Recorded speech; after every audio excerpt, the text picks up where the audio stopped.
specifically say section 1, 3, and 6. That is gonna be in response to the comments. Okay. Do we need as reflected in the NRDP proposed draft? So I would change, this is Doug speaking, I would say as revised in the draft September 2023 response to comments, period. Because that's what that document is. Okay. My motion is to state that, so state. This is Christy Beal. Mick, would you be willing to restate your motion for all of the council to consider? Would like to make a motion that the Upper Clark Fork River Advisory Council recommends proposed 2023 revisions to the Upper Clark Fork River Aquatic and Terrestrial Resources Restoration Plans as revised in the draft September 2023 response to comments be adopted. Second. And your name, sir? This is Steve Hill, the second guy. Now, I would like to seek, please, now that there is a motion pending, I would like to seek, please, public comment on the motion that's pending, as is stated on the screen. And for the public, Mike Paffhausen from Butte, what was removed was language related to funding allocation. Okay. So language related to funding allocation, this is more just about the text and the context that we reviewed on the screen. And we'll, Funding allocation. this is Christy Beal, we'll look at funding allocations separate. Is there any public comment on the pending motion before you?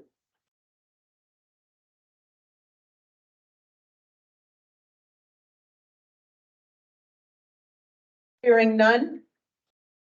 If there is any public comment, now is your chance. Hearing none, I would like to call for the advisory council's vote.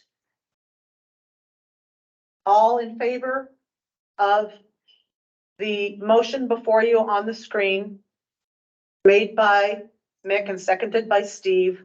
All in favor on the advisory council say yay. Yay. All opposed, say nay.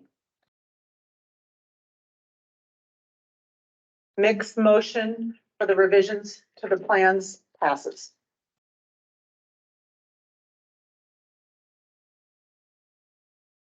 Next, Brian, what we attempted to do during the break was to get a list of the separate items for funding allocation. And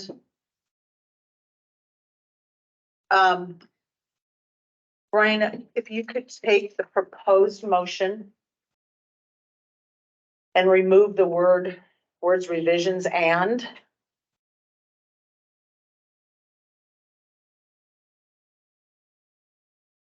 Second Word document at the top. Right.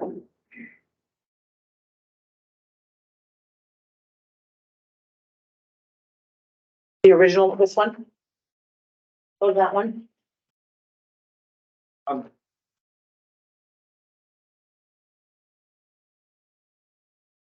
Okay. Right there, you got it. Now, my suggestion would be that we remove revisions and. Please, in the top line. Yep. And change allocations 2 words down to allocation.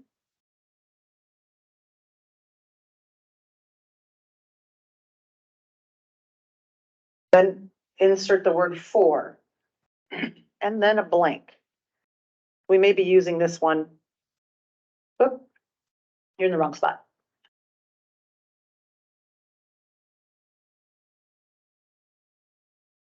Nope. After allocation. After allocations. Forward. Allocation 4. Thank you. OR. Then put a blank, please.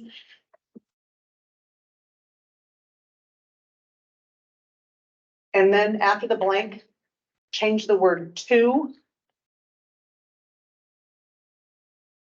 from.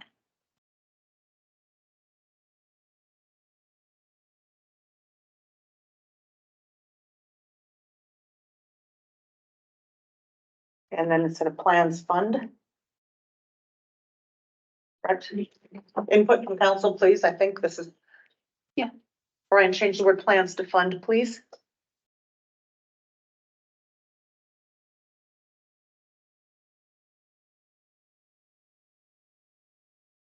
And then revised to recommended in.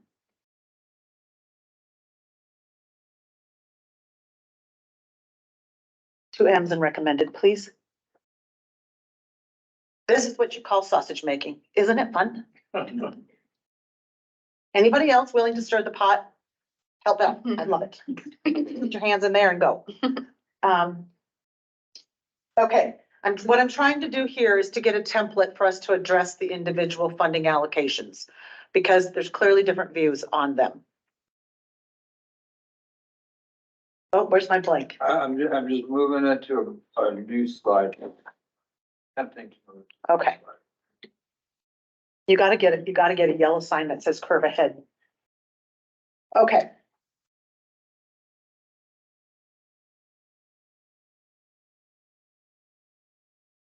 So you can keep talking, right? Okay. Everybody in As- the world watches me. Oh.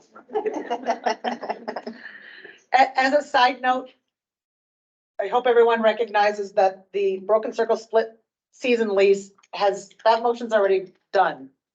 And at this point, revisions to the fund or to the plan language is done. Now we're going to talk about the separate funding allocations. And So I was gonna go to Yeah. the Word document, I can put it into the proposed motion. So Brian, if you went to the very top of that, the motion language is right there, so you can actually paste it back. please.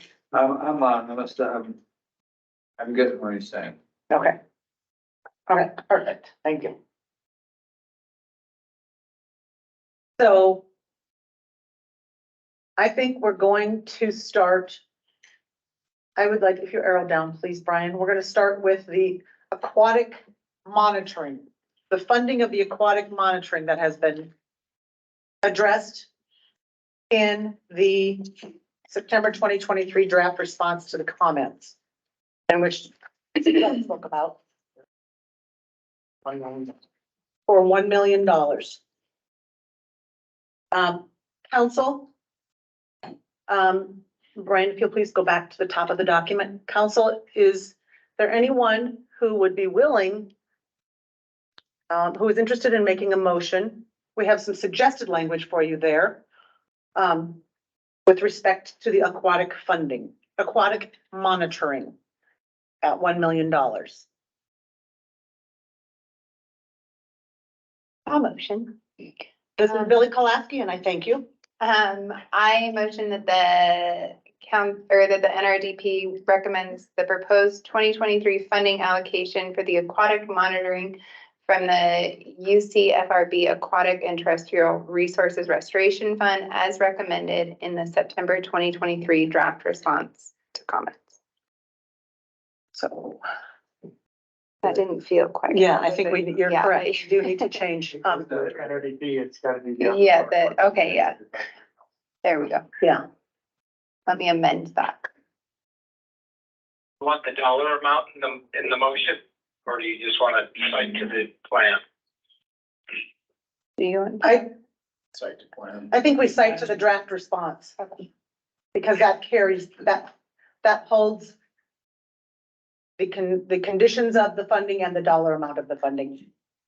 The draft response comments will be revised. Yes, What we decide. right. Yeah, that's a good point. Steve Hill just made a very good point. This is Christy Beal. Brian, at the end of this draft, it says draft response to comments. Put as revised in this meeting.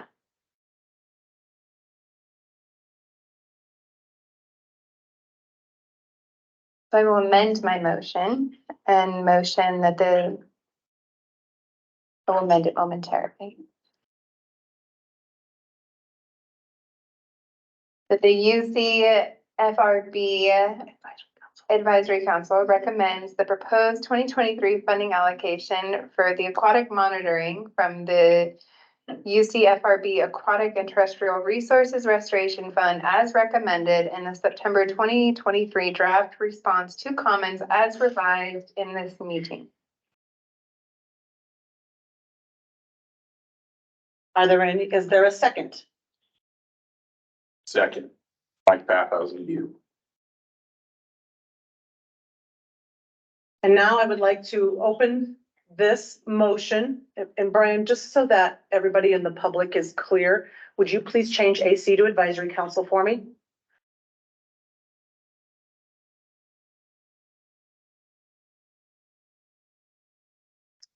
And will you please change your blank space to what Ms. Kolaski had stated, the aquatic monitoring?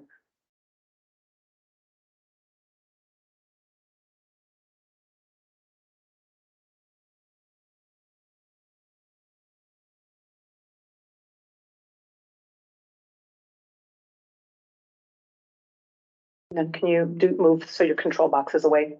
Click low. Just click low. Thank you. Is there any public comment or question regarding this proposed motion? Yes, This is our third proposed motion for the day.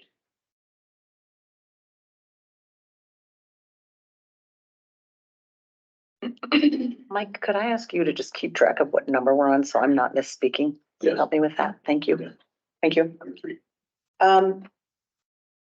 If there is no public comment on that, I'm going to call for the advisory council's vote on the motion pending on your screen as made by, on the motion pending on the screen as made by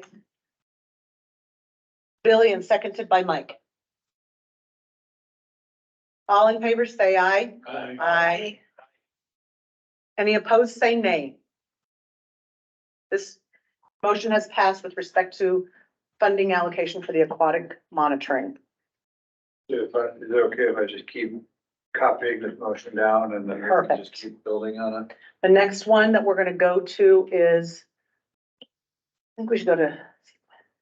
Yeah. Let's go to CFWEP next, please.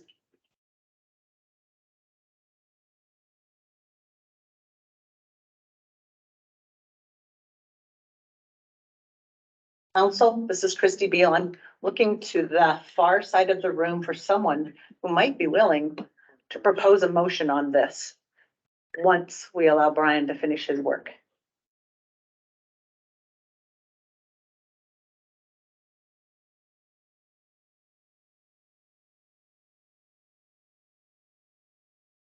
All right, does anybody in the council have a motion with respect to the proposed funding allocation for the Clark Fork Watershed Education Program? This is Steve Bill.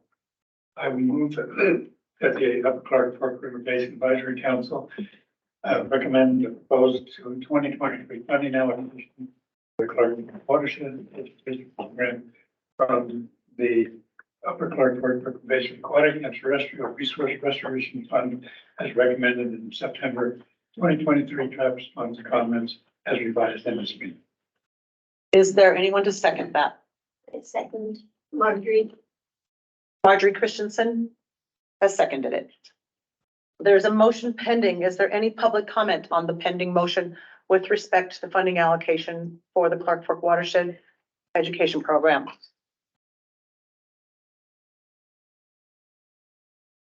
Hearing none, I'm going to place this motion for advisory council vote. All in favor, say aye. Aye. All opposed, say nay. The motion with respect to funding the Clark Fork Watershed CFWEP the Clark Fork Watershed Education Program has passed. The next item that we are going to be discussing. Brian, will you, as we finish them, will you either strike them out or delete or? Does anyone have a proposal as to, if you'll make the whole list visible, please, as to the next items? So These are the allocations, so I think the two projects left are Milltown State Park and the multi-county trail. Coalition. The Greenway Service District. Oh. I think that's above. Maybe not.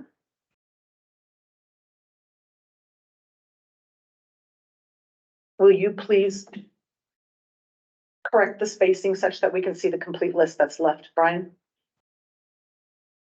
Christy Beal? Just eliminate the spacing so we can see what's all on the list. I'm drawing blank. If you go up above Warm Springs, Brian, Right back. there's a whole bunch of. Between lines Flint there Creek between and- Flint Creek and Warm Springs. Right there. No, it's not. Oh.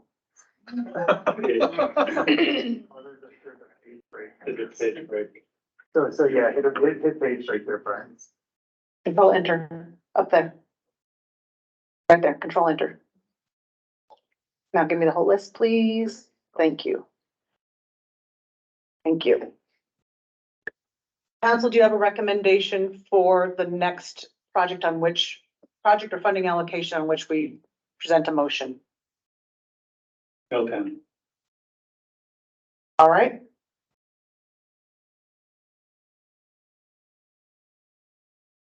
Brian, as the whole world watches you, this is Christy Beal. We want you to know we appreciate you.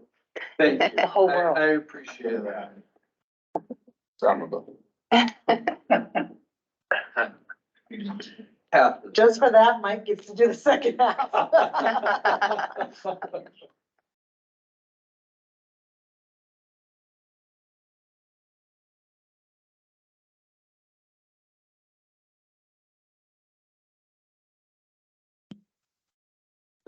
We have a comment? Yes, we are seeing those. Okay. Yes, Brian is documenting those. Okay. Yes. Yeah, Catherine's gonna make sure we document the revisions. Okay.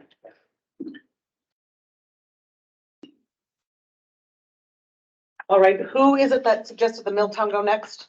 Steve Hill. Steve Hill. Anaconda. Is there someone in the council who would like to make a motion with respect to the funding allocation for the Milltown State Park? Steve Hill. Anaconda.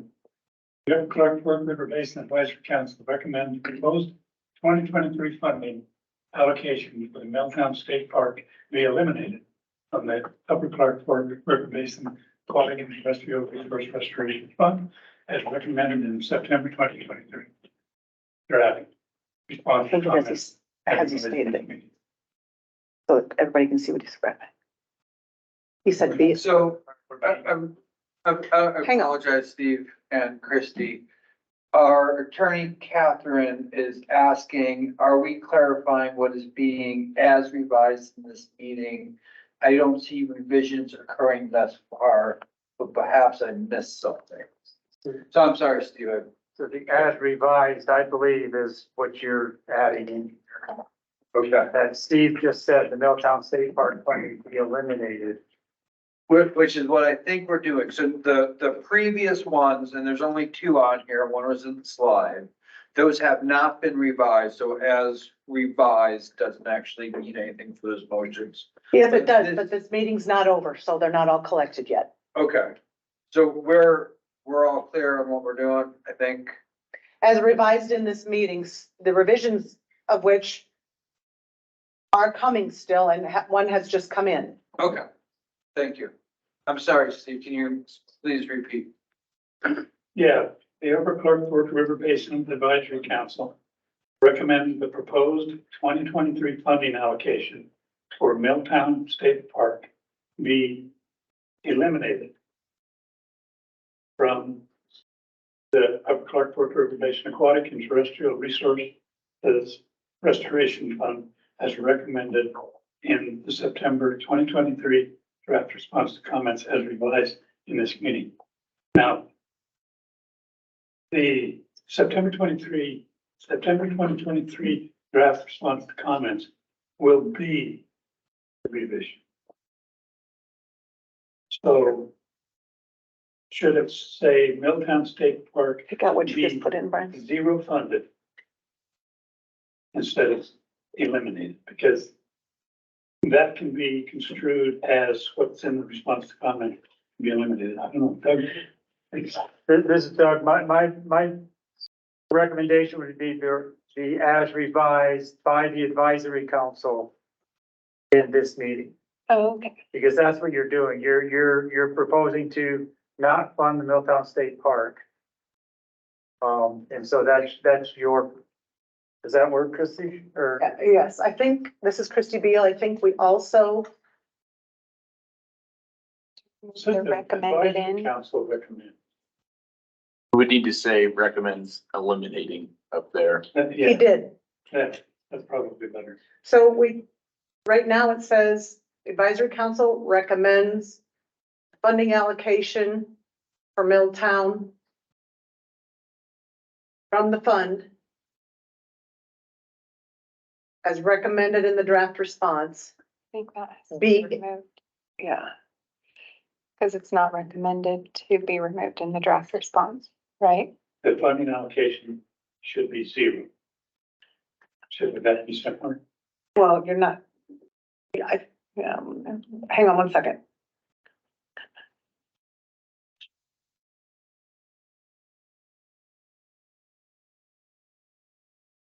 Recommends removing the proposed 2023 funding allocation is what would make it clear, Yes. or eliminating, moving or eliminating. Well, Yeah. if one, we just have the draft, talk to the allocation.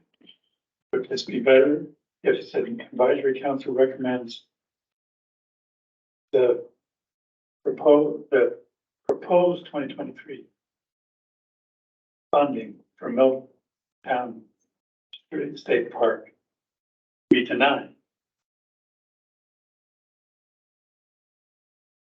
this is Doug. I mean, you could make, I see where Steve's going. You could make this simpler. The upper Clark Fork River Basin Advisory Council recommends zero funding to the Milltown State Park. And as part of you could do that, just Yeah, zero funding to the Milltown State That's Park as proposed, is the proposed in the funding recommendation of the Upper Clark Fork River Restoration Fund. And I think you could leave it there. You don't need to put in the response to comments. yeah. The second, through 4, delete.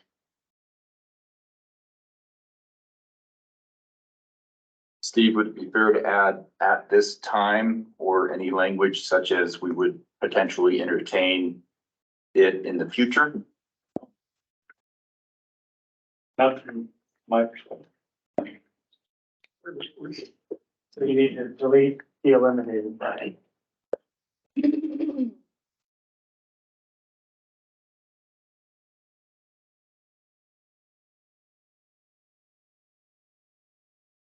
At this point, you could get rid of the as revised in the advisory council. Correct. Yeah.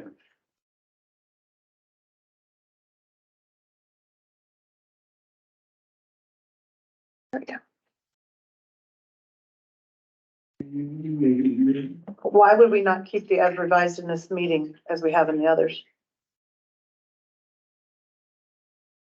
My personal thought is that this is a specific revision. This is the Right there, that is your.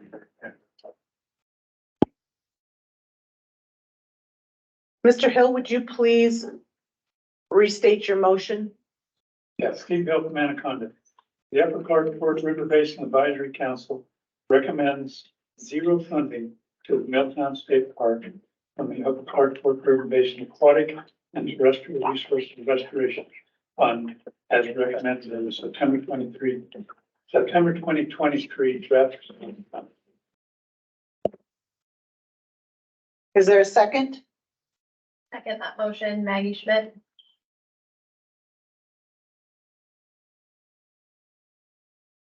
There is a motion pending with respect to not funding the Milltown State Park project. And this is Christy Beal. I open that motion up for public comment.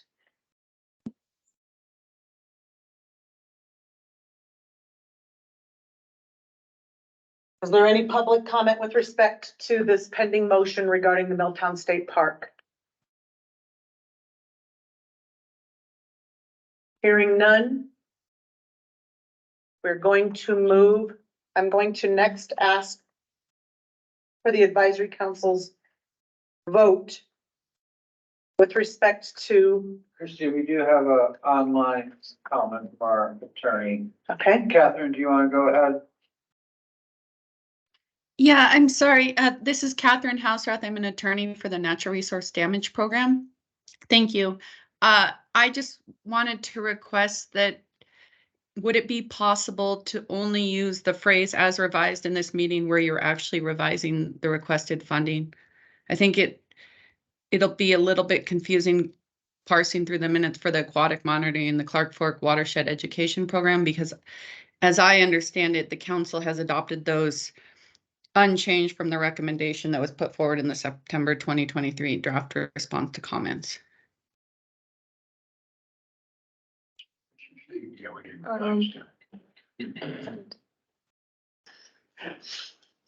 this is Christy Beal. I move to amend motions 2 and 3 brought today. Motion 2 has to do with aquatic monitoring. 2, 3, 4. Motion 4 has to do with the Clark Fork Watershed Education Program. My motion to amend, excuse me? Pardon? Oh, it's 3, I'm sorry, okay. Two was revisions, 3 is aquatic monitoring, 4 is sequence. Second, I have a suggestion. This is 3. No, it's 2. That's 2. 3, 1 is circled. Circle and then the. Oh, you're right. Same motion. You're exactly right. Okay. Number 1 is broken circle. Number Right. 2 is the plan language. You're exactly right. 3 is aquatic monitoring. 4 is CFWEP. 5 is Milltown State Park. Right. Okay, this is Christy Beal. Catherine, thank you for that recommendation. I move. Thank you. I appreciate it. I'm sorry. That was Catherine. This is Christy Beal. I move to amend motions 3 and 4 to eliminate the last 5 words of each of those motions as revised in this meeting. Don't do it yet, Brian. Is there a second to that motion? Zachary Sock, so moved. Any comment from the public on this motion? Hearing none, I'm calling for an advisory council vote. All in favor of the amendment to motions 3 and 4 that I just articulated? All in favor, say aye. Aye. Opposed, nay. This is motion number 5B. I don't know. Motion So 6.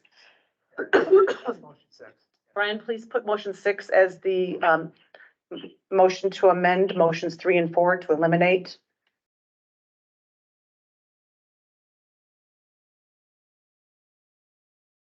Motions 3 Yep. and 4 to eliminate quote as revised in this meeting period. Period. Okay, thank you. Now we go back to 5. And so now we are going back to motion number 5, which remains pending. Catherine, are you still available on the phone? This is still Christy Beal. Yes, this is Catherine Houserath, NRDP. Are you recommending that we add as revised in this meeting to the end of number 5?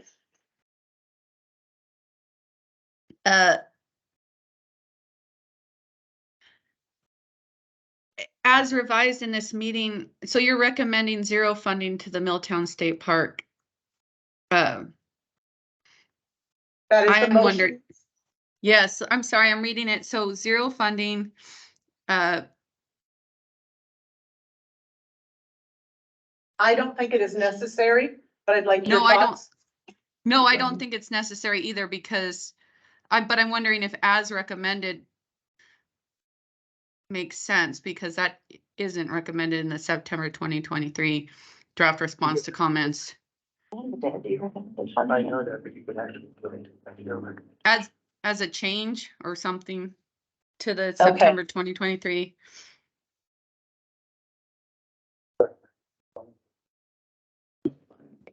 Let's see, how about a period at the end of fund? Yep. Delete it, the rest of it. Mr. Hill, are you willing to restate your motion? Yes. We voted on this? No. Okay. Okay. I'd like to reword, the motion. The Upper Clark Fork River Basin Advisory Council recommends zero funding to the Milltown State Park from the Upper Clark Fork River Basin Aquatic and Terrestrial Resources Restoration Fund. And did you second it, Marjorie? Maggie. Maggie did. Maggie, Sorry. All right, I second the motion. Maggie Schmidt. thank you. Public, is there any comment on the newly worded proposed motion number 5?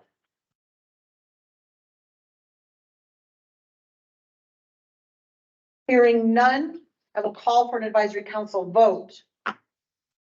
All in favor of the motion stated at number 5 on the screen?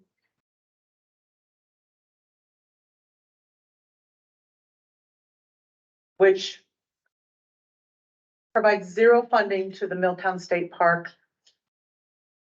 Please, well, I should rephrase. All in favor of the motion stated at number 5 on the screen, please say aye.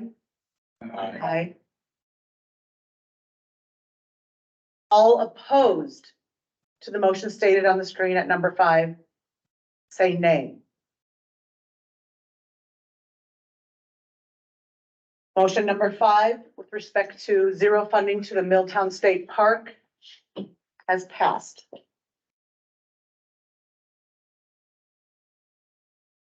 On the 7th, Christie. All right, we are on to number 7 and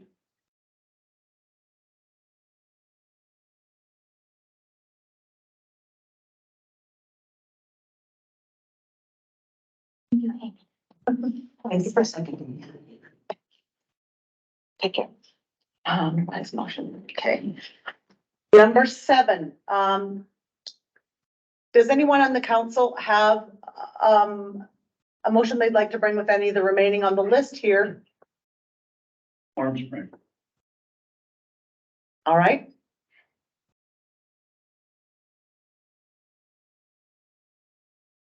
Mr. Hill, you had stated Warm Spring. Would you like the general format of your motion to look like which of the above?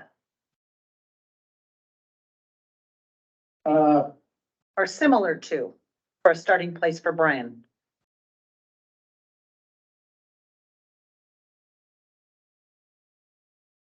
Or you can just talk and I can type. But I know.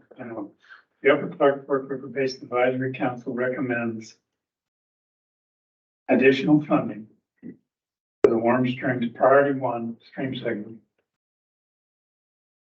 of $255,000. This is Doug, 255 or 225? Are you talking about the Milltown allocation? Yeah. That's 225? It's 225. 225. From the Upper Clark Fork River Basin Aquatic and Terrestrial Resources Restoration Fund. Additional funding in the amount of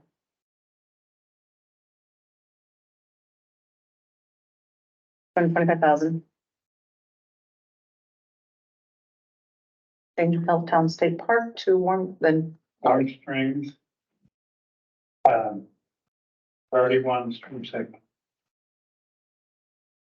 Do we need priority 1 or just one? The entire stream is priority 1. What's that? The entire stream is, Okay, is Warm Springs Creek. Priority 1. On the Clark Fork River Basin Aquatic and Terrestrial Resources Restoration.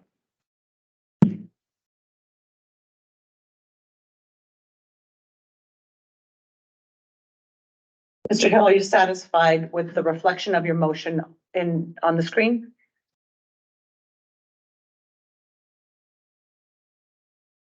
Yes.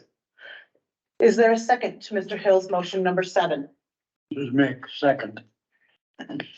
There is a motion pending on your screen, and I ask the public to please present your comments on that pending motion number 7 now.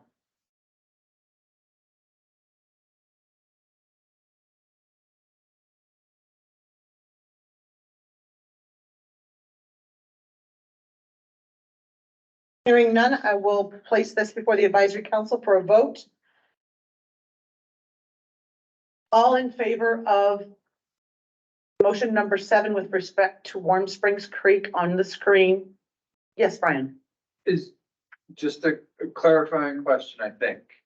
Is there a chance that the AC would want to recommend more than this amount after you get through all the other projects? And with that, If so, we'll amend number 7. okay, good, as long as somebody's thinking about it. We know we'll give momentum. Okay, good. I didn't want to. It's a very good question. Yeah. Hadn't thought of that part. I know, so. But we're gonna amend the amendment, so don't worry about it. All in, advisory council, all in favor of the motion with respect to Warm Springs Creek on your screen at number 7, say aye. Aye. Aye. Opposed, say nay. Motion carried. Motion is passed. Right, could we go back to our list, please, Brian? Next up on the list. Council, is there a motion with respect to any of the other funding allocations or projects on the list? I'll make a motion to Rock Creek.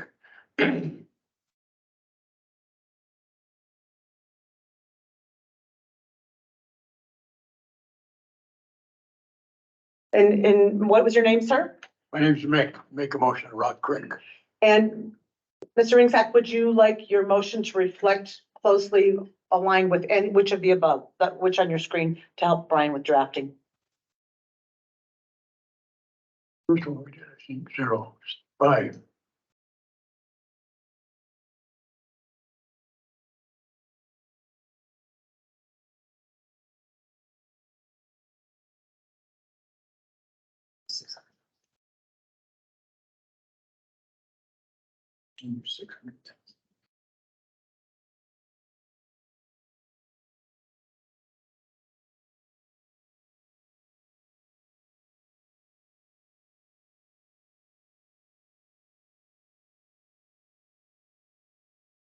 It recommends zero funding, 600,000. We need that in there. Zero, get rid of the 600. Yeah. So this is saying that. Yeah. So Zero the funding from Rock Creek. that's what this motion is saying, correct? Should it be clarified that this is, we're not recommending additional 600,000? And because is there allocations that we would accidentally be that are previously allocated that we'd be removing with that language? Is it too broad? I would request input from Doug on this, if we could, please. I think we need to put in September 23rd draft. Yeah, this is Doug. I agree with that, Mick and Mike, that, No additional funding to the Rock Creek UCFRB Aquatic and Terrestrial Resource Funding Plan as outlined in the September 23. that would, Yada, yada. yeah, that would be better as it would, leave whatever the Yeah. funding that's there, remaining. Catherine? Chair? Yes, Yes, this is Catherine Houserath, attorney with NRDP. I would request that that we be very specific. Recommends zero funding to Rock Creek from what you have there, not the 600,000 that was originally proposed or something like that, to make it clear that you are very clear that it's only no addition, the 600,000 is not being proposed anymore. That is exactly what we were just Yes. discussing. Yes, thank you. Mr. Ringsack, would you like to revise your motion? Two.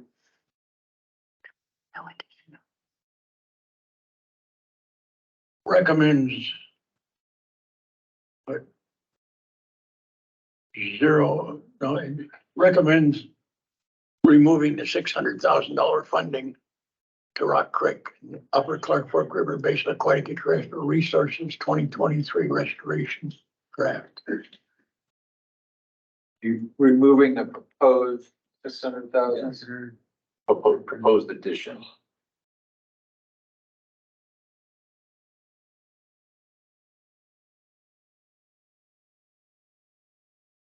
After the Brian should be Additional funding. removing the additional 600,000.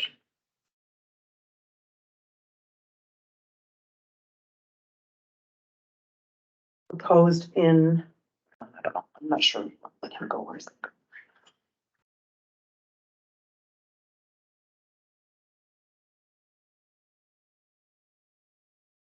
You can Got get rid of the additional second there additional. twice, Brian.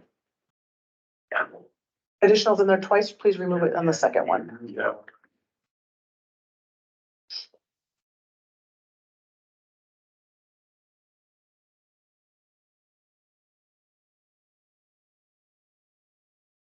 Yeah.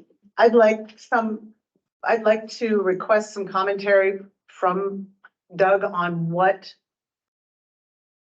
impact this proposed motion would have. What did I get it? It's the 600,000, additional 600,000. What is that affecting? Christie, this is Mick Ringsock, and I think we should address in the motion, $600,000 goes back the staff of the fund. Reconsideration of use or something. I didn't get that last part. They're taking the $600,000 out of the 4 million from the expected refund from the Barrett tailings. So I would suggest that we restore the $600,000 to that fund for them to reallocate. That's automatic. It goes back. It's not.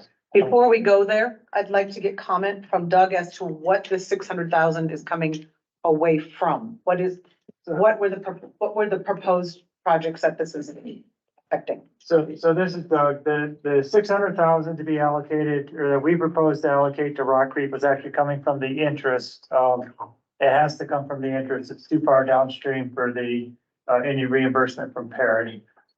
And this was gonna go to, priority projects. I don't know the specific projects that were identified. But there are, projects that, our partners and our NRDP are working on in there, and this was their thought of the allocation that was needed to address those in the next 4 years. Like the fish traps and other things. Yes, fish screens, fish passage, and working on diversions. I would Name? add, sorry, Brian Buckrock, Natural Resource Damage Program. I would add to Doug's statement that our project partners have secured a significant match funding for some of these projects already. Define significant. Name? Mike Paphausen, you. Brian, Natural Resource Damage Program. I cannot define significant. I just know that they have. I cannot be specific about how much was secured or what projects they are. I just know that they have already secured match funding for some of these projects. And we suggest modifications. Yes.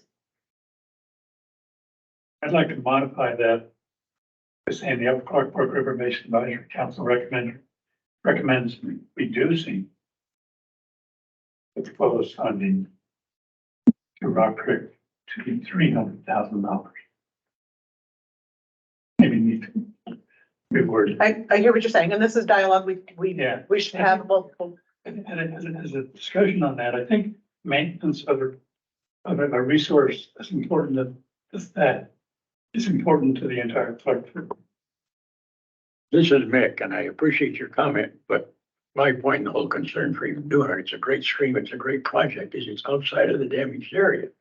And if we do this one, then what's to stop us from doing a project in Billings or Deer Lodge or someplace else too, because it's good for the fish. And Steve Hill, and I understand that, Mick, I appreciate that, and I considered that before I made this. But you have to have something to feed the remainder of the watershed. And it says a good fishery. Can I request comment? Christy Beal from Doug, is this outside the project or the fund area? It is within the Upper Clark Fork River Basin, which is defined where funds can be spent. As Mick is correct, it is outside of the injured area. But I would also note that there are several other priority one streams that are out, Warm Springs Creek, the upper part of Warm Springs Creek where we propose work is outside the injured area. Cottonwood Creek, where Brian has implemented a lot of projects with our project partners, is outside the injured area. So it is recognized in the restoration plan that we have to work outside the injured area within the basin in order to restore the fishery. That's why we're working in these tributaries. This is Mick. I'll withdraw my motion and ask for Steve to oppose the motion. We gotta repeat it. Steve Hill, Jeff Clark for River Basin Advisory Council recommends funding of $300,000 to Rock Creek from the Upper Clark Fork River Basin Aquatic and Terrestrial Resource Restoration Fund.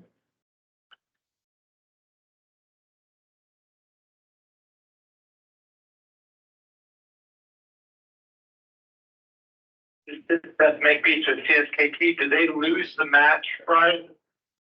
If the NRDP doesn't come in? Seth, I'm sorry, I can't comment on specifics. Okay. My response is they need some funding to achieve some project. They need some NRD funding to achieve some projects.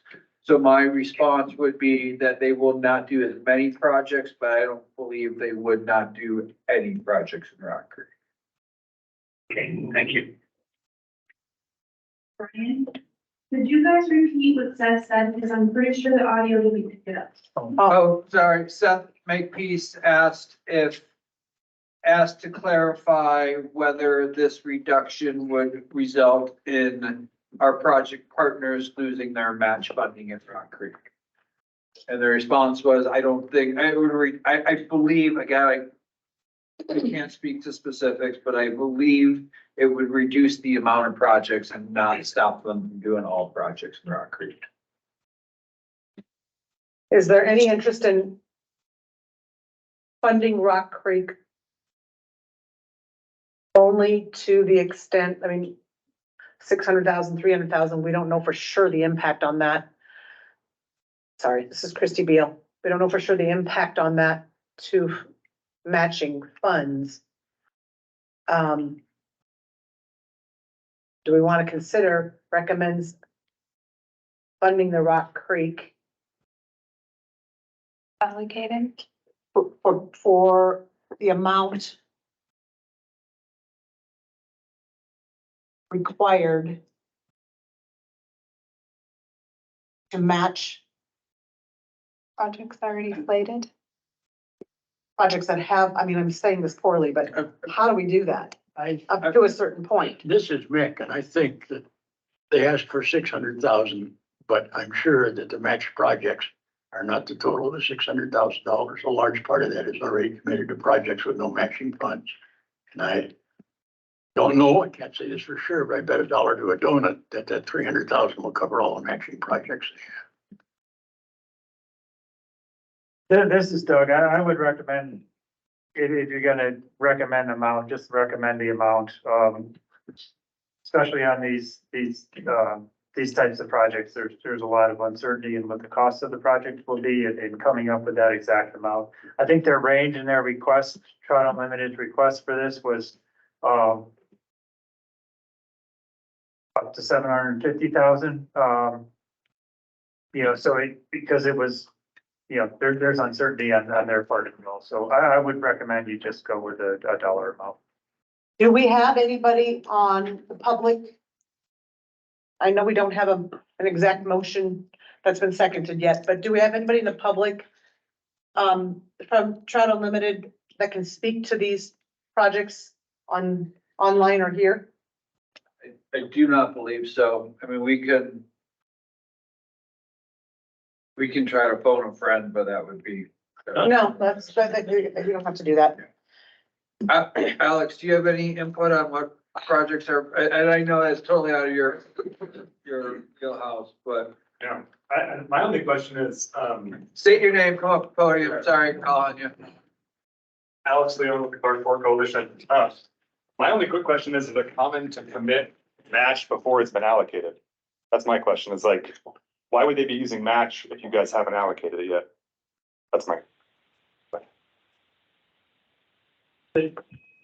We haven't committed, this is Doug Martin, we haven't committed to anything. They are seeking matching funds for projects there and the NRDP funds are funds that they also seek. So they also go to other sources for other funds, i.e. future fisheries and that type of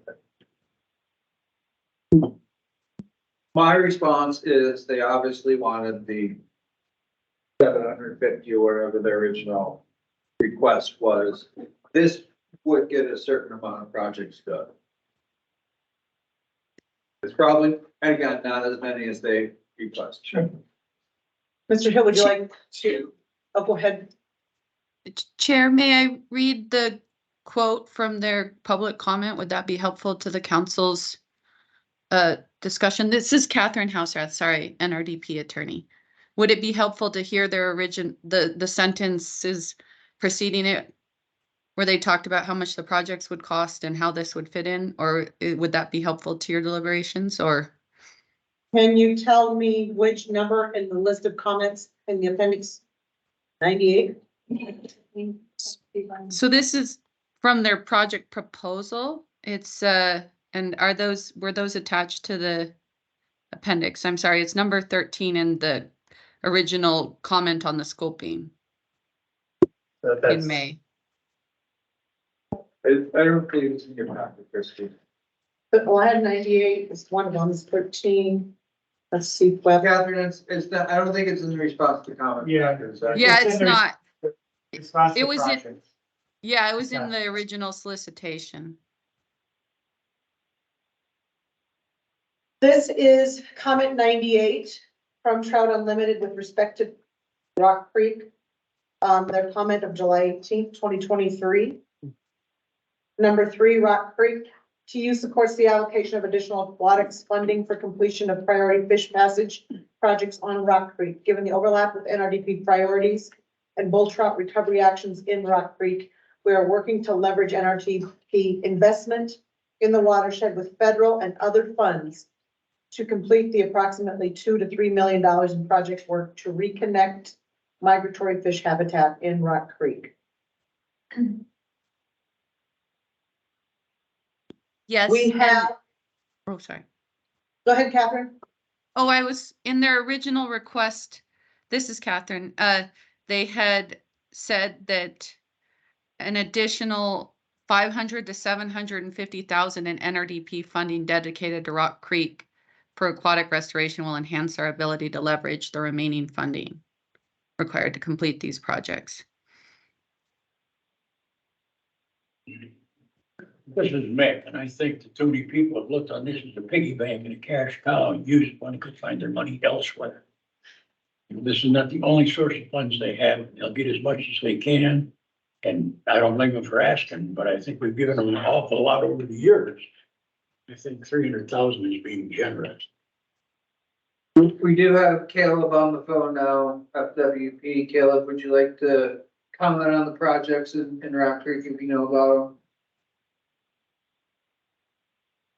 I don't have anything specifically to comment, just wanted to be available if the council has questions specifically related to the fishery there or anything like that.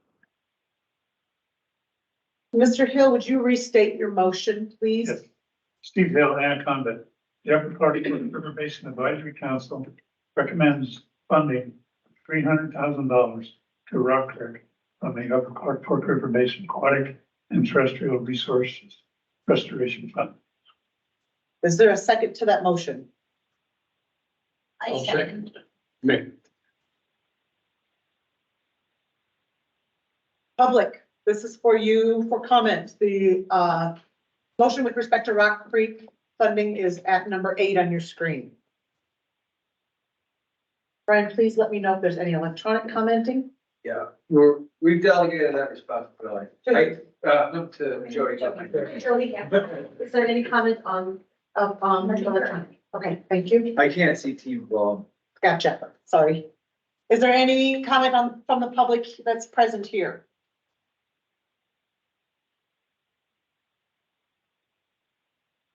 Any questions or comments anybody on the council has? Comments are that I'm a trout limited life member, so let me get that out of the way. This does not reduce Trout Unlimited's ability to access funds and leverage match. It just shifts where they can do it. And so please be aware that the same amount of restoration projects should occur if match is secured. They may just occur in other areas in other parts of the Clark Fork River Basin. Any other comments? Right, I'm going to put motion number 8, please put that back on the screen for me, please, to the advisory council vote. All in favor of the motion number 8 regarding Rock Creek that is on your screen. All on the advisory council in favor, say aye. Aye. Aye. Opposed, say nay.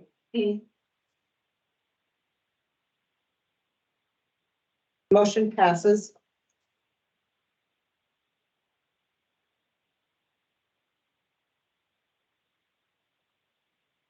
We'll go next to the list. Does anybody on the council have?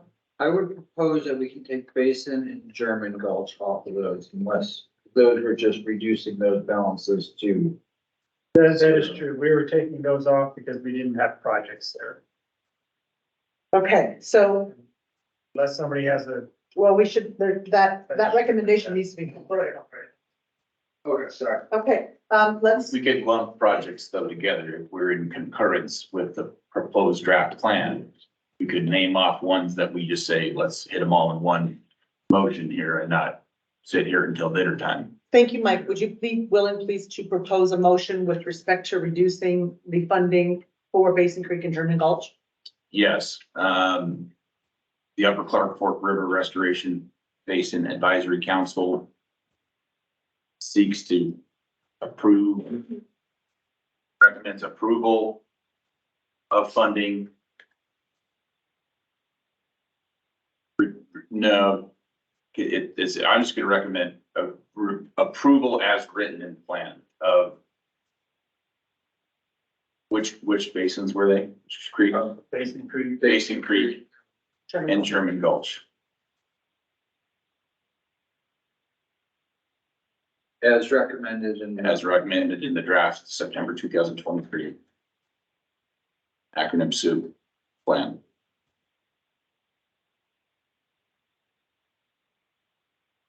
I think you would want to add the word funding after Gulch.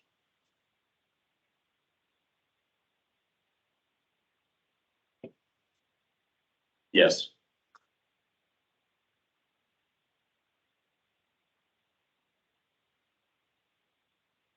Funding reduction. No, just as you guys wrote it. But it is a funding reduction. I guess it's redundant. Yeah, it does. Yeah, still references. Yeah. It's Yeah, irrelevant. that's what you guys wrote in the plans. as recommended in the restoration fund. That fund at the end needs to be changed, I think. Response to comments. Yeah, you need to change. Go down, Brian. Fund and all, Well, just point that out. This is one, well, we don't have that. but you need to change this to the response to comments as earlier. Go up to number 4, let's say. Brad, I got in you. I the got you. 20.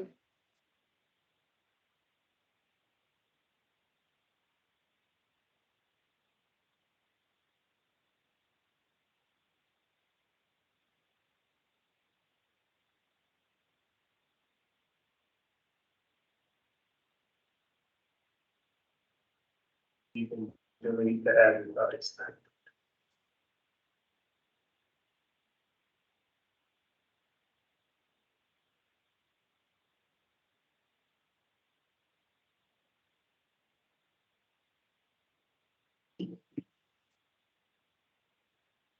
Looks good. Mr. Paphausen, would you please restate your motion Yep. verbally? The Upper Clark Fork, UCFRB Advisory Council recommends approval of the basic reserve mulch funding as recommended in the September 2020 draft response to the comments. Is there a second? I'll second. Public, is there any comment with respect to motion number 9 that is on your screen?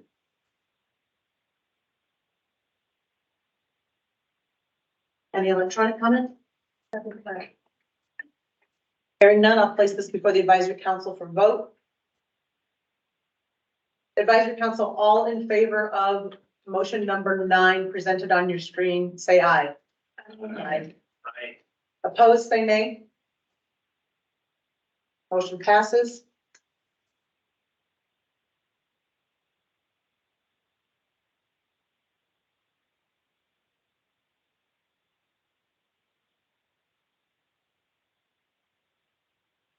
And council does anybody have a motion with respect to the others on the list?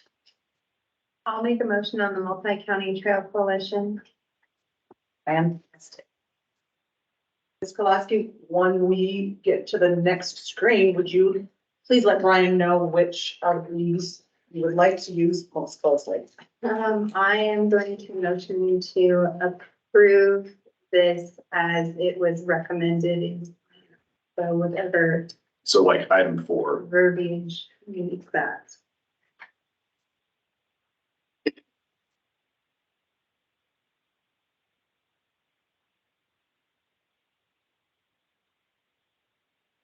That was the multi, Trail Coalition.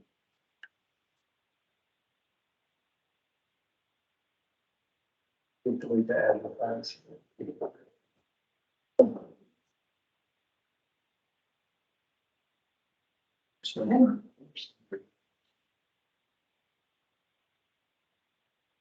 You can put from the after coalition.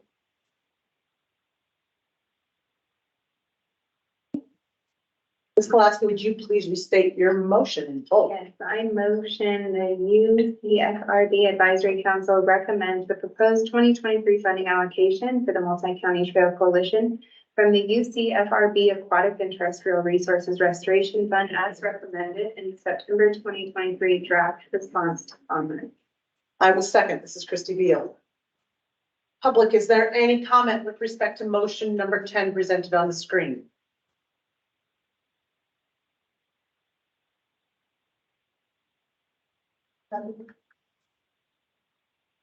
Hearing none, I'll place motion number 10 before the advisory council for vote. Advisory council, all in favor of motion number 10 regarding the Multi-County Trail Coalition presented on your screen, say aye. Aye. Opposed, nay. Motion passes. good news and I got bad. What's that? Good news is we're making it through the list. Bad news is Catherine just reminded us we have to put main stem diversions on this list. The next motion will be Greenway Service District, please.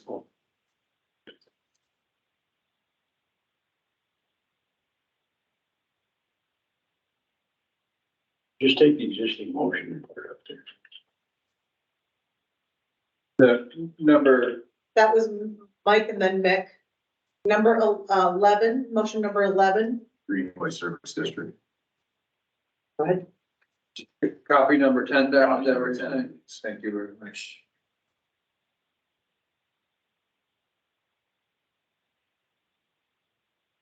All right, hang with me, Brian.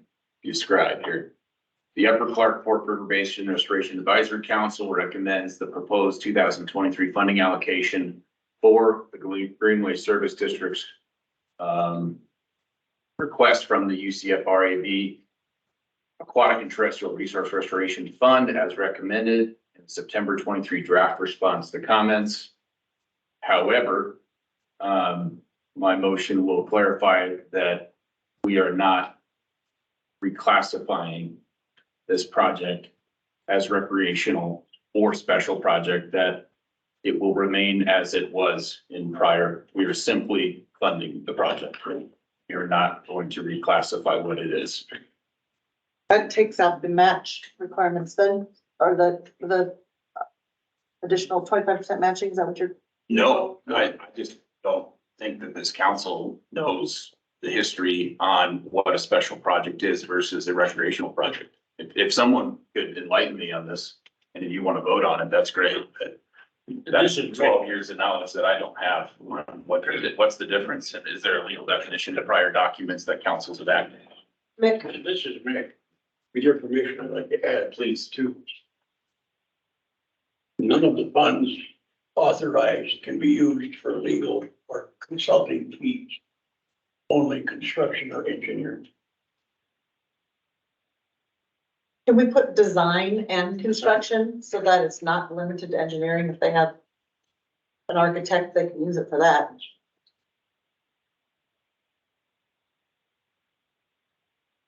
So typically consulting fees are design fees. Not legal. Okay. Design isn't the same as legal. Engineering is not consulting, that's to be clear. Been used for legal. How about we say? So we, advisory council recommends, I'll let you know, Brian. Just thinking out loud for everyone to hear. You just let me know when I need to take Advisory thought council. into action.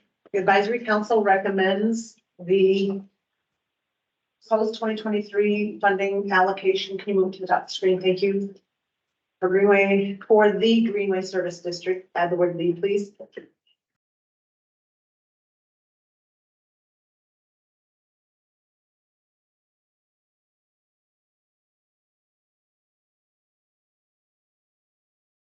Response or comments. After, my suggestion for folks' thoughts is after the words response to comments as edited here, colon. Just before you type anything, Brian. To allow the allocated funding to be used for design and construction, because right now it only says construction. And there's going to be an engineer, which is considered a designer, that's going to need to be paid to approve the pay apps that the contractor is going to submit. And the wording in that I looked at in here, wrote it in here somewhere because I specifically wrote down design and construction. Oh, thank you. I tabbed it. What do you know? Design and construction. So that the funding can be used for both.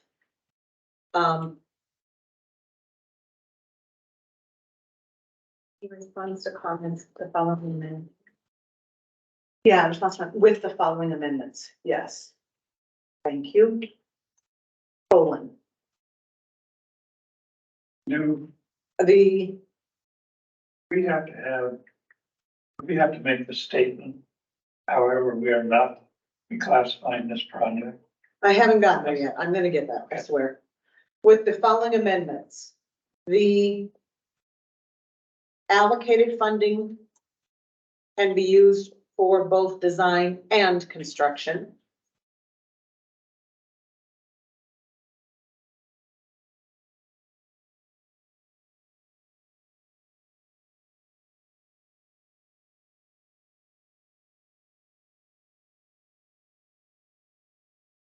I would put a period there. Actually, and not a period, design and construction, comma, but cannot be used for legal fees. But aren't they going to need a lawyer to get? Let me get, I may be unclear here. My understanding was there's 2 parcels that they're gonna need somebody to get them passed, but that's not on this project. Is that correct? That's correct. Okay, that's on a future part of the project. Is that, Brad, you had said there was not, Brad Archibald, you had said there was not, the parcels that were being discussed were for a different piece, not these 2 trails? Brad Archibald, Pioneer Technical Services. I had said that, I had stated that incorrectly. Our project 1 does not need any additional land acquisition, although there are some details of some easement agreements under a master agreement with Raris. We have master agreements with Raris and BNSF, just Raris, that we will need to work through. But then as Dory corrected me, sorry, Dory, as Dory corrected me on our project 2, there are some additional land acquisition issues that we need to work through with DEQ. And can I ask a question? Is there, my understanding is there is not a signed contract with the contractor yet. Is that correct? This is Brad Archibald. That is true. Okay, I have a concern about restricting the funding to not be used legally, because I would like for them, I'm a construction contractor. I would like for them to be able to have an attorney at a reasonable price, whoever you are, to negotiate construction contract, or you're gonna end up with a crappy contract that's gonna cost you too much. This is Brad Archibald. If you would allow me, as an example of that, our current construction contract for Reaches Q&R, or am I allowed to say this publicly? Is this closed? This is not. The deal that I might refer to. Okay. There is something going on that we had to seek legal counsel on a possible contract amendment. And without access legal, we would have been hung up on the project. Brian? And I would advise the council that you don't want to put out a construction contract without a very good contract attorney looking at it first. This is Mick speaking. Steve Hill's next. Sorry, I'm next. sorry. Yeah, he's next. Go ahead, Steve. I don't think we're disputing the need for legal advice. I think what we're saying is this funding shouldn't be used for legal advice. Now, the alternative, that's the question. What's the alternative to using this funding? Can you use county attorneys?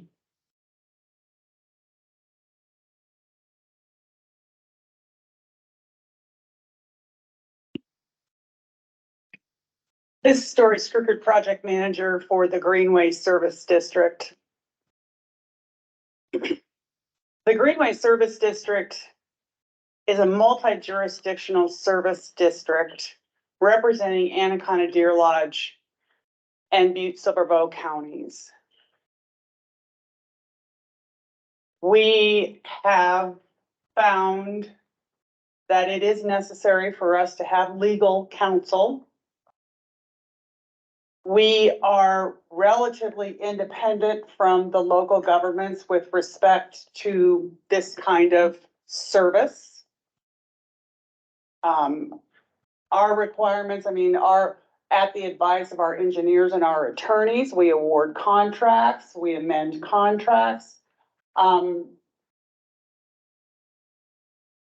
suggestion of using our representative county attorneys is, I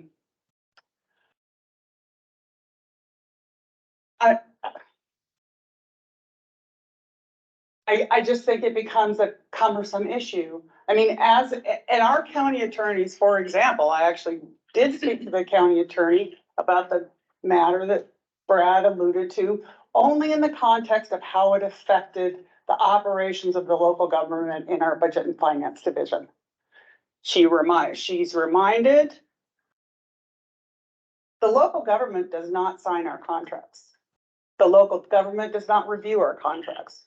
We have, an authority board representing both the counties, and they have the authority to enter into these contracts with the support of our professional staff.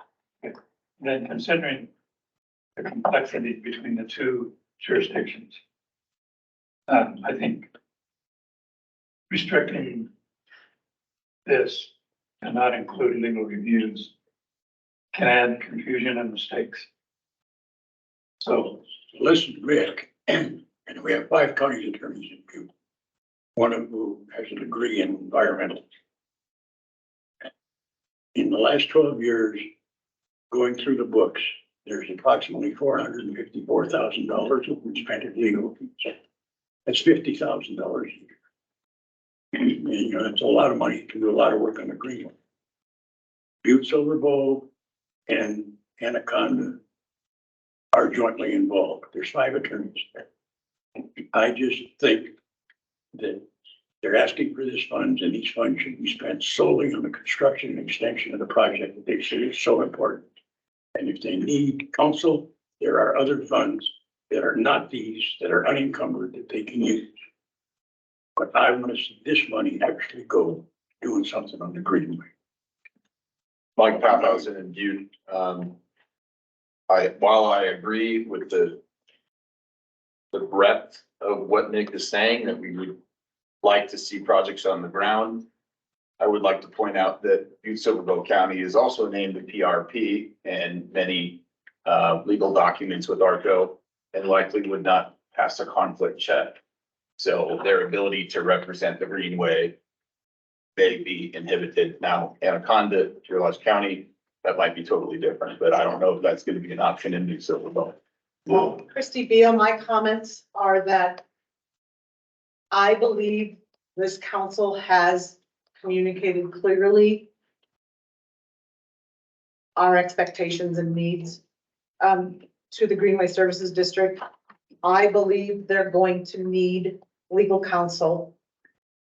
And I don't believe we as council, this advisory council, should get involved in how they're gonna spend this money. We've said, use it for design and construction.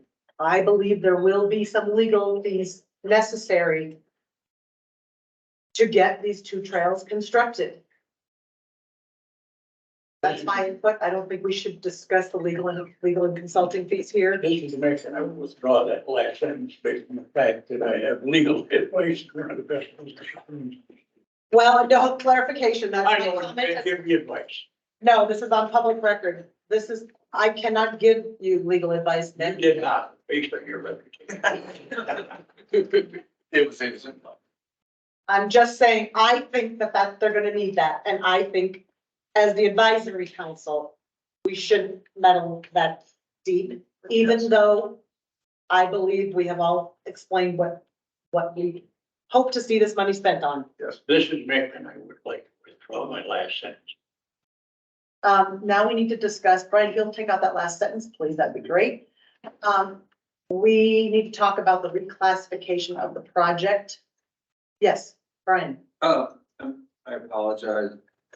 Are we leaving in that the allocated funding can be used for both design and construction? Yes. Shall be used to fund design and construction. Well, let me see what it says here, so I make sure I'm saying. And versus shall. To do the 2 days aren't for the. Okay.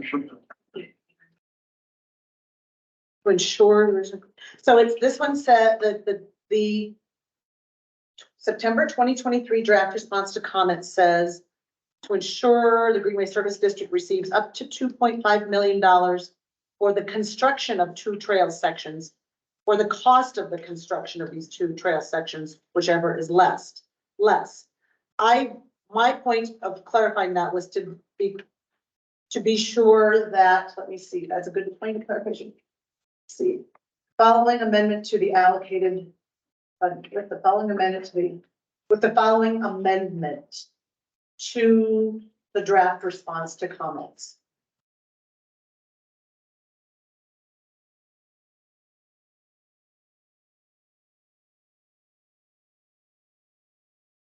Oh, well, I'll look at the grammar part of this in a minute. Colon,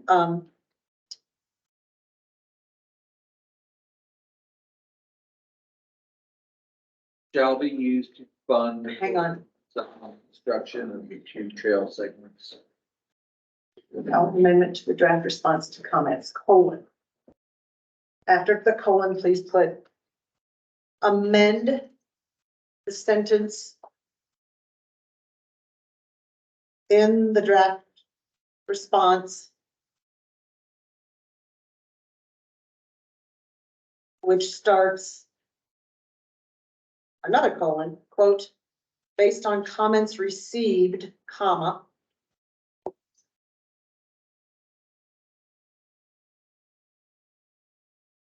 if these funds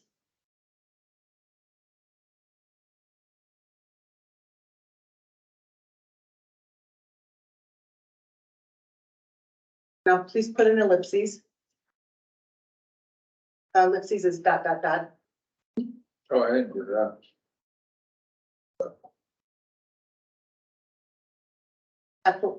Dot, and capitalize the B on based. So I'm amending, sorry, delete what you just typed, delete that based. Sorry, I'm Yeah. tracking now. Yeah. Based on comments received, if these funds, so. Amend the sentence in the draft response comments. Does everybody see in the draft response comments where I'm amending? Yes. So that sentence right there is what I want. It says. It's fine. After the ellipses, Brian, please put an end quote. And then put the word to, TO. And then not put an open quote. I'm gonna read you this sentence and I'm gonna add 2 words to this sentence. Twice. I'm gonna add design and the word and twice. Otherwise, it's exactly what's in the comments. But the response comments only allow them to use it for construction. I want it to be, I'm proposing we allow it to be used for design and construction. So based on comments received, type along with me, based on comments received, comma, say okay when you're ready. Okay. If these funds are not available from the capital P Parrot, capital T Tailings project, comma, the capital S states, singular possessive, revised proposal is to use funds allocated for capital A Aquatic and capital T Terrestrial resources to ensure the capital G, capital S, capital D receives up to $2.5 million for the million is not capitalized. I'll let you know when they're capitalized. For the design and construction of 2 trail sections. For the cost of the design and construction of these 2 trail sections, comma, whichever is less. Period. End quote.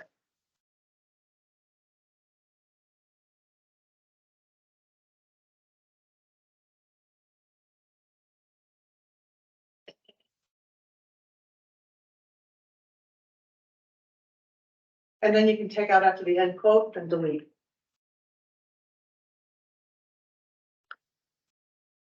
So now the issue is, we need to talk about whether we are reclassifying the project. The comments state that the project is recreation focused and recreation dominant. The reclassification removes the necessity for the match, correct? That is what else does the reclassification affect?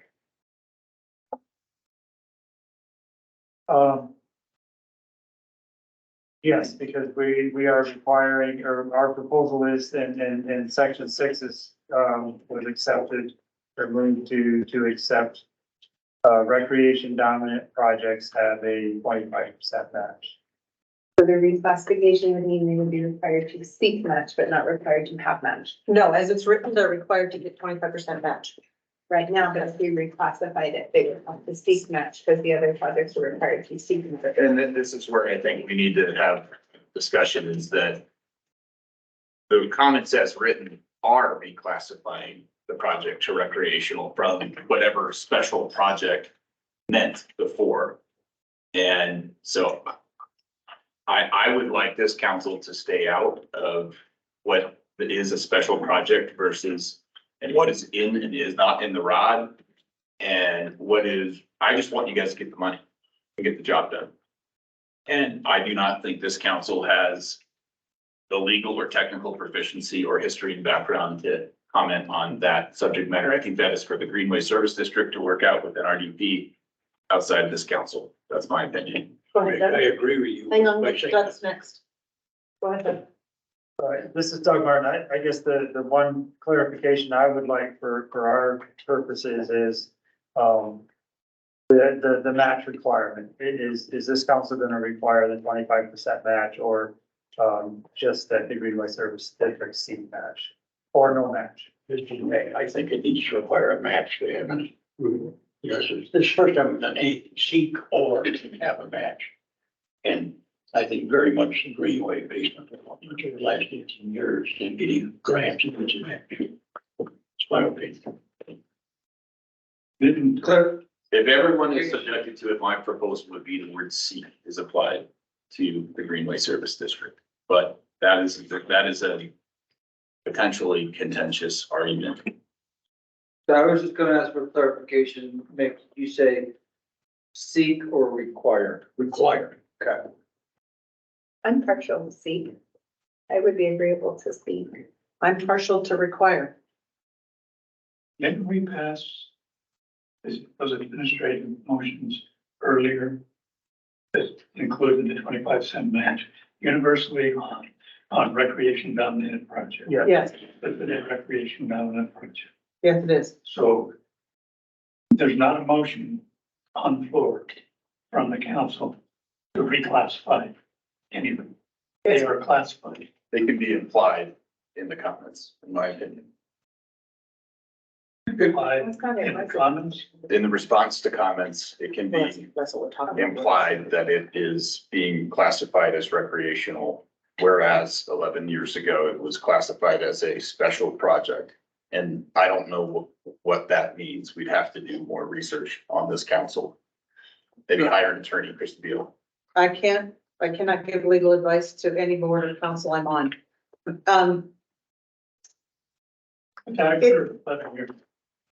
factually, this particular project that we're funding, I know that there's the broader project that this project that we're funding fits into. And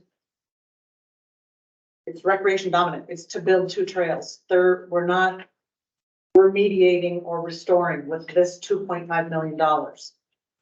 And my position is there should be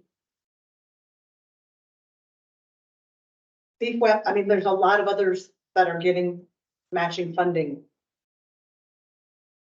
We have been funding this project, different pieces of this project, not really, but this fund has been funding different pieces of this project for years and years and years to the tune of millions and millions of dollars. Asking for a 25% match on a recreation dominant piece, I don't think especially when we have heard from other members of the public who are unhappy that they're not getting funded on restoration and remediation projects. I think it's a reasonable recommendation requirement. So there are 2.5 million. Is that 2.5 million from NRDP, or is that 25% match come off top of that? They get up to 2.5 million for the design and construction of the two trail sections, or the cost of the design and construction of those two trail sections, whichever is less. And they are expected to bring 25% Of that, of that. Okay. If it costs them 2.3, because there's some amazing value engineering or something that happens, or, I mean, I know right now, there's all kinds of things that my guys, we put into project estimates because we don't know. In this day and age, you don't know. So you put it in there as an estimate, you think, gee, 5 years ago, this cost $1,000. Now I'm gonna put 70,000 into it because we had COVID and everything went crazy. But when you get right down to it, sometimes it only costs $1,005. Right. the other question they The had, 2.5%, can they use funds 25%, excuse me. prior to obtaining the 25% grant? I think this is the argument of seek versus require. Requirement would mean to me that they have to act it in advance, right? Seek means they'd have to find it. Yes, so this. No, seek does not mean they have to find it. What does seek mean? They gotta look for it. Doesn't mean they have to find it. Hide and go seek. What about in-kind match? Does it have to be dollar match, or does in-kind match qualify? This is Doug Martin. So in-kind match would work. We have used in-kind match in the past, and in the past, we have required that the match be that it be a documented match. So if they are spending, say $1,000 on something that, in order for us to reimburse them, they have to provide that documented 25% match. So they don't have to match the whole 2.5 million. They just have to have a match for whatever pay app they present to you to pay. They're spending it. And if I'm interpreting, and I'm not trying to insert any opinion on the council, but the way I'm reading this is the council wants to require 25% match. There doesn't need to be any additional language. If the council wants to change the 25% match requirement to seek, there needs to be a change. Correct, to the motion. That was a motion, correct. That's how I read it as well. For example, if the gravel supplier wishes to donate, let's say its bid is $888,000. And they wish to donate, what's 25, why did I use this damn number? What's 25% of 888,000? And the gravel supplier wishes to donate 25% of that 888,000. There's your match. It happens all the time, Dory. All the time in construction. And Brad knows exactly what I'm talking about. And you have an administrative overhead that you can do a certain percentage of for in-kind match on grant. This would essentially be a grant, right? Or, yeah, it's on this is Doug. It's not necessarily a grant, but yes, we have used in-kind match for that. type of- Administrative yes, overhead, that a is- percentage of your. That's Yeah, I mean, this is a public project. It's a public bid. Our contractors can't. After they get the bid, they can't donate? Really?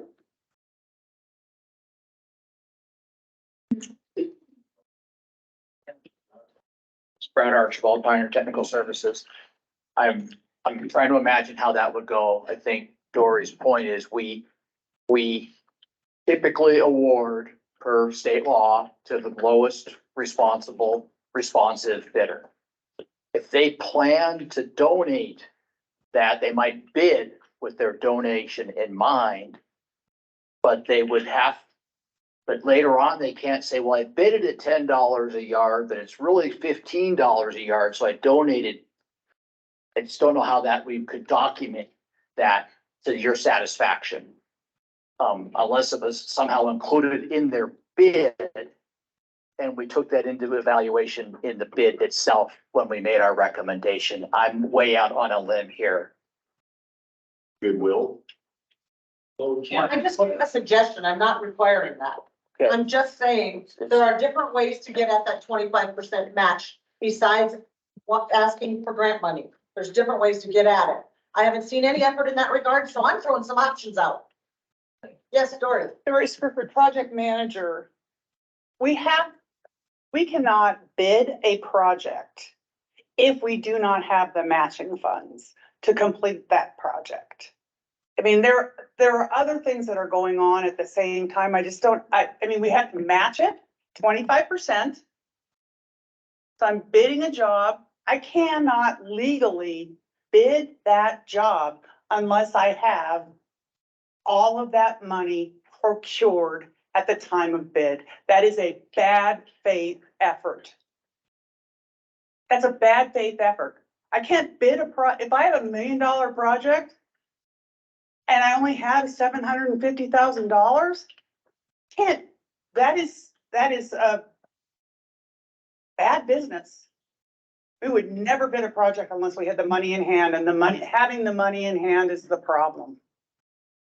To construct a project that requires 25%, that's 25% in hand before you bid the project. You have to have it. That goes to the issue associated with time. And bake sales and gala events or whatever, those take time. They also take money. We don't have the authority to invest any money into developing some big fundraiser. We're a local unit, we're a local government. I work in the community development office. I can't buy you a sandwich. I'm not asking you to, I'm asking you to get 25% match.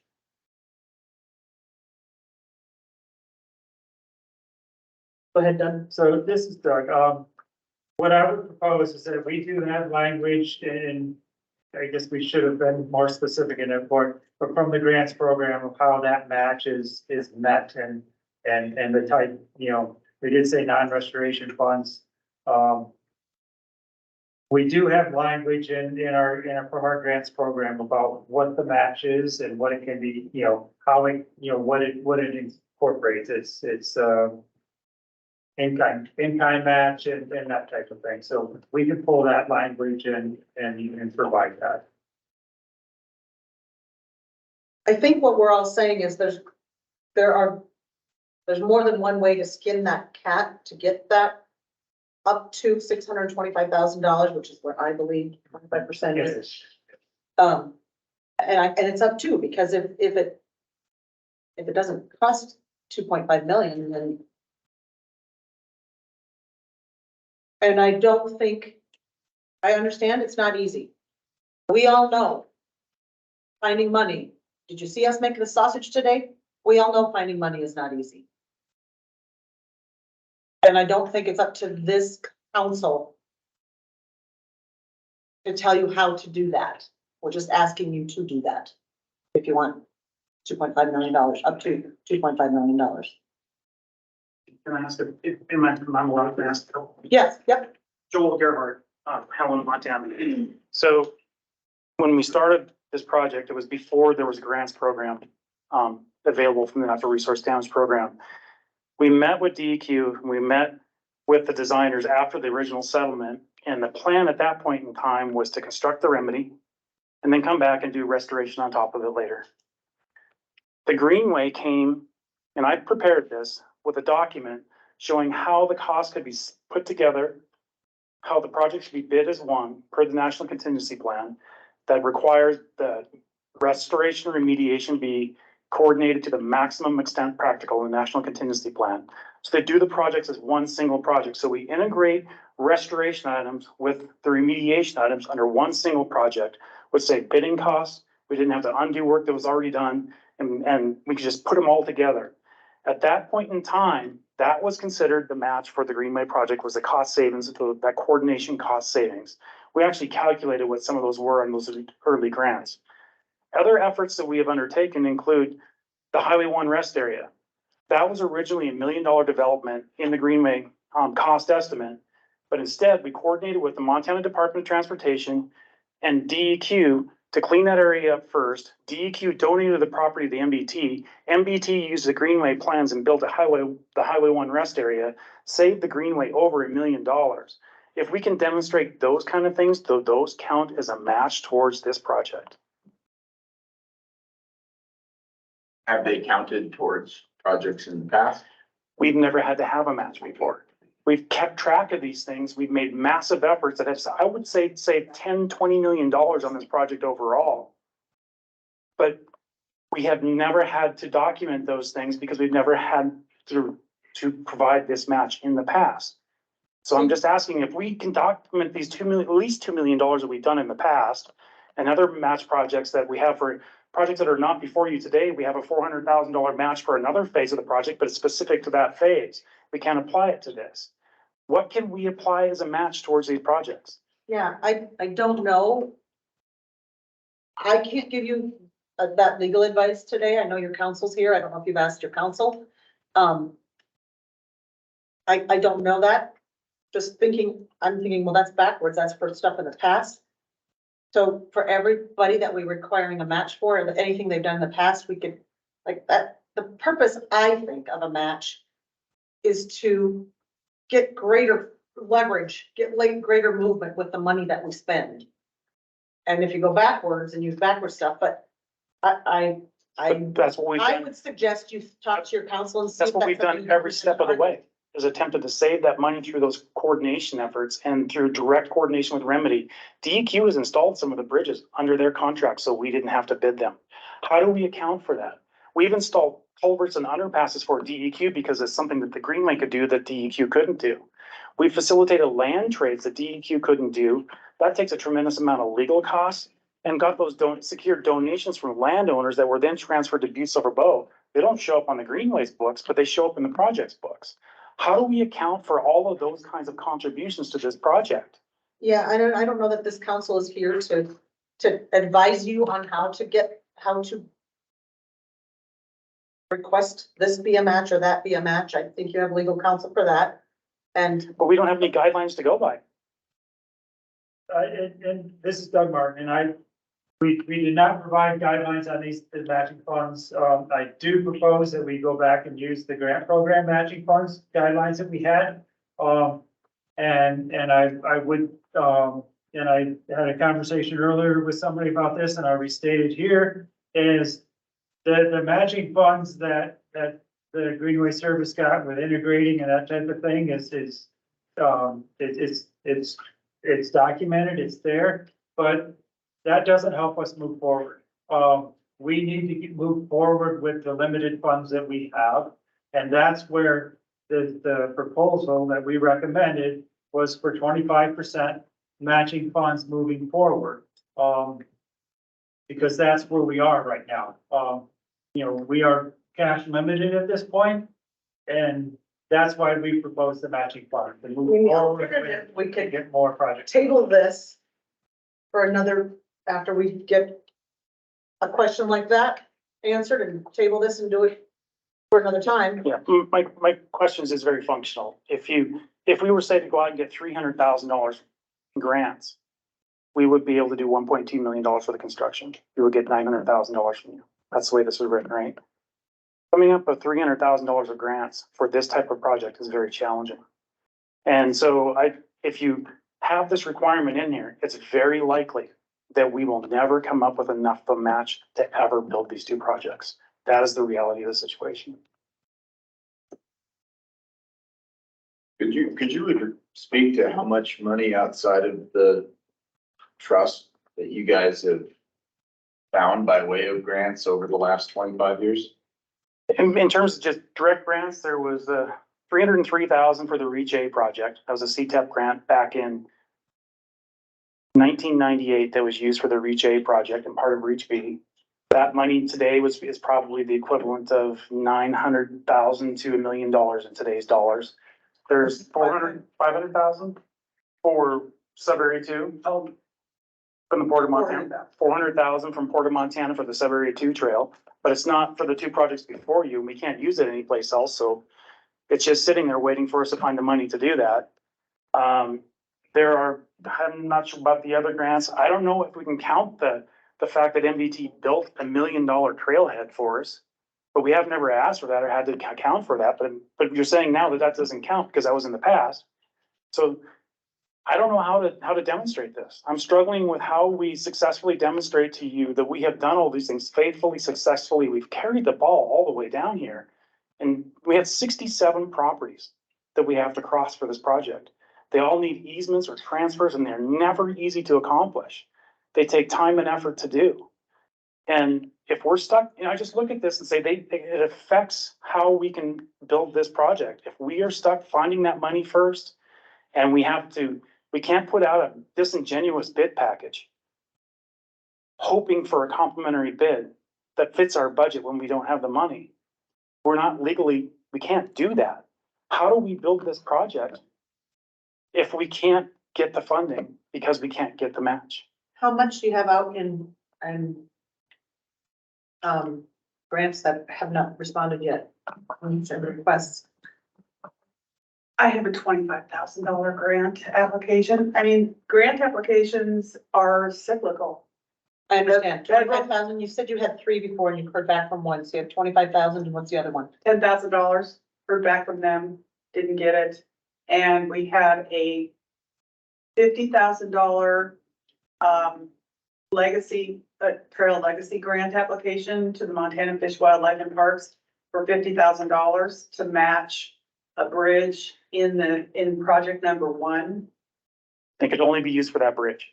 No other aspect of the project could only be used for that bridge. And because, and at the time we had a match. We had a match. We were the match. The Greenway had 50% match. FWP had a 50% match. They wouldn't fund us because it wasn't for the entire bridge. $50,000 wouldn't build a bridge. It really is a killer issue for the project. I have a question. How much money's left in the account? So we have a commitment, about $250,000 commitment on the remainder of the project that's under construction now. We're expecting to have between $400,000 and $600,000 from our previous allocation. I think that's what we've estimated. It's just where we're at the end of the year. So I'm just asking the question. It presents a real problem for the development of the project to keep it moving forward.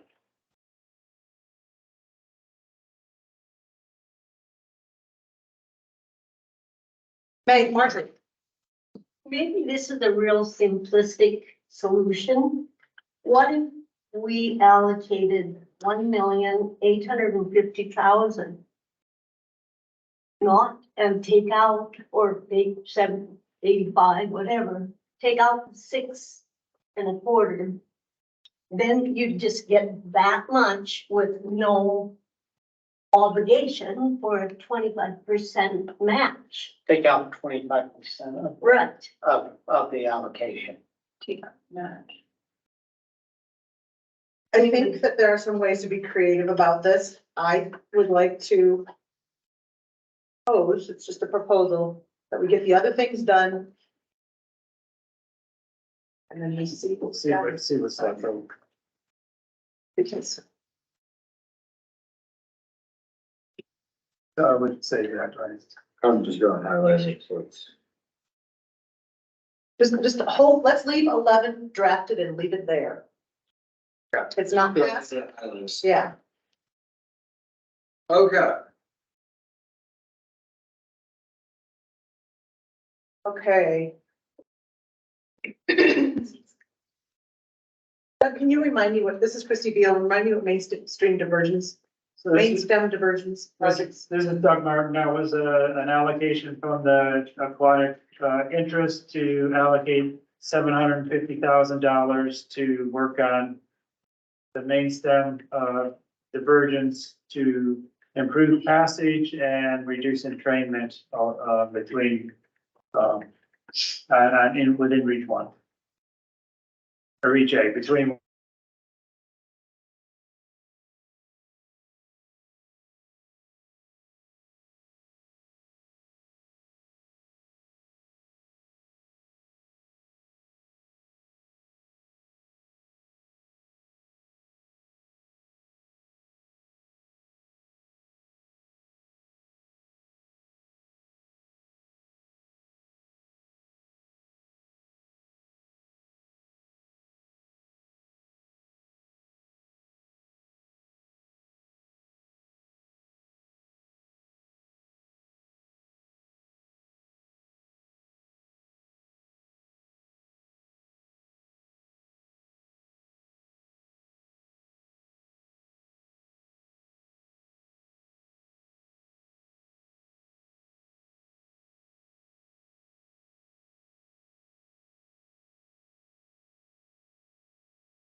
So stick with what's in there. Yeah, everything but Flint Creek. Okay, thank you. Sorry, that was so confusing.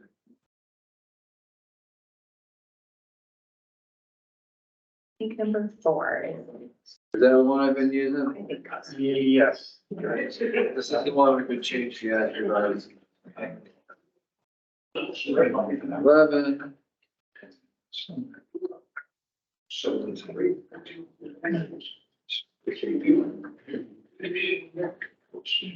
The board for not.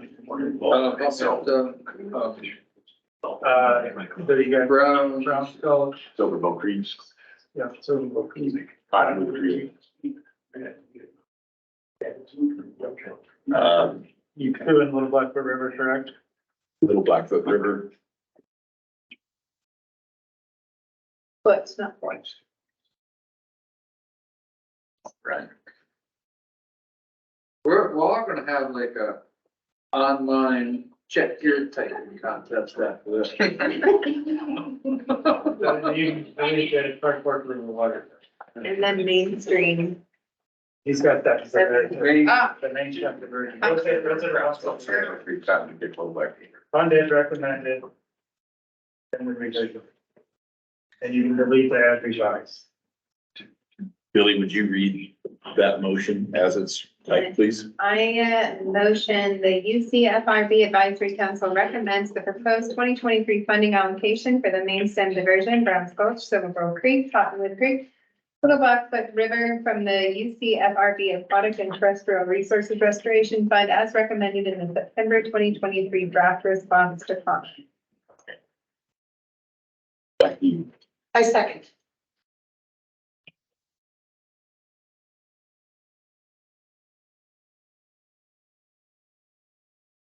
AC discussion? Sorry, no, He's public now. public comment.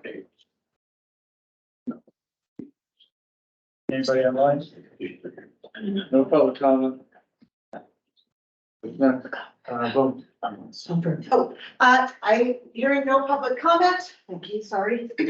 I call the advisory for the advisory council's vote with respect to motion number 12 on your screen. All in favor on the advisory council, say aye. Aye. Opposed, say nay. Motion passes. What do we have left on our list, Brian? Flint and Greenway. Let's go to Flint next, please. I'll make a motion that we do exactly what we did to Rock Creek. Cut it in half. This is Rick, I make a second. Marjorie started bringing a rancher meeting around here. It's 500. It's 500. It's like, this is pretty deal. It's $500,000. Cutting it in half would be $250,000. Doug, could you please speak to what we know about the Flint Creek projects that would be impacted? I do know that there are a variety of projects being implemented there. There's currently,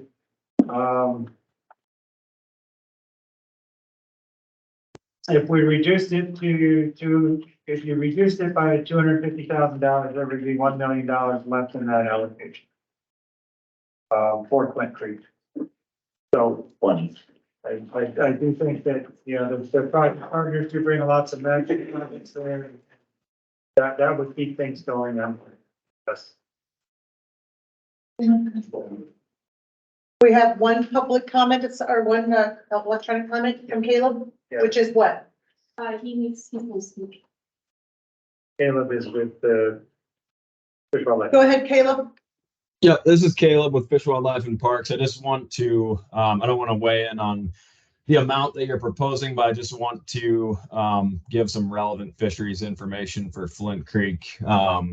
We've got quite a bit of data there. I'm doing a lot of tagging on fish there right now, and we're finding pretty widespread impacts of fish recruiting to the main stem Clark Fork River from Flint Creek. So we're seeing bull trout and cutthroat trout, as well as brown trout, kind of all throughout the main stem, including fish all the way up in Reach A, which is upstream of the Little Blackfoot, that are coming from Flint Creek. And so it does have wide-ranging impacts on the Clark Fork, including all the way up into the upper reaches of the upper Clark Fork for recruitment of juvenile fish. So just wanted to throw that out there, that it's a really high value fishery and not just for those lower reaches. Steve Hill? Steve from Anaconda. Caleb, I'd like to ask you a question about the bull trout. Is Fish and Wildlife, U.S. Fish and Wildlife contributing anything to this project in protection of an endangered species? They have kicked in funds for specific individual projects. I don't know the exact details of some of the big Flint Creek projects and their involvement. Somebody from NRD might be able to speak to that. The project that's about to go out to bid in Warm Springs Creek, they were a partner in that and did chip in a smaller portion of match funding for that, I believe. So they've been partners on various projects. I can't speak to the Flint Creek one specifically. Okay, thanks, Caleb. Any other questions? I do know, this is Brian, National Research Damage Program. Their funds can only be used where there are. So, above Warm Springs, they wouldn't contribute funds on projects. Yes, they can. Yeah, they can. Okay.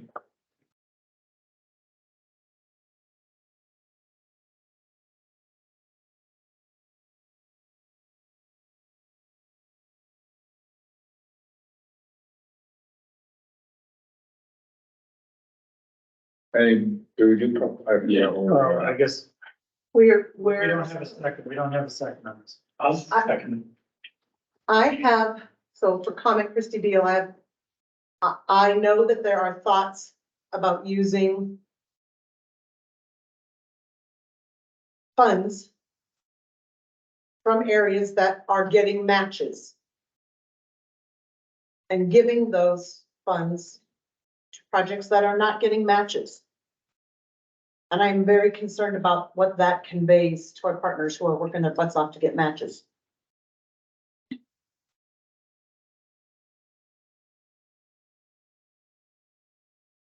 That's not necessarily part of this motion, but I know it's part of collective thought process. So, Brian, National Resource Damage Program, to add on to Christie's statement.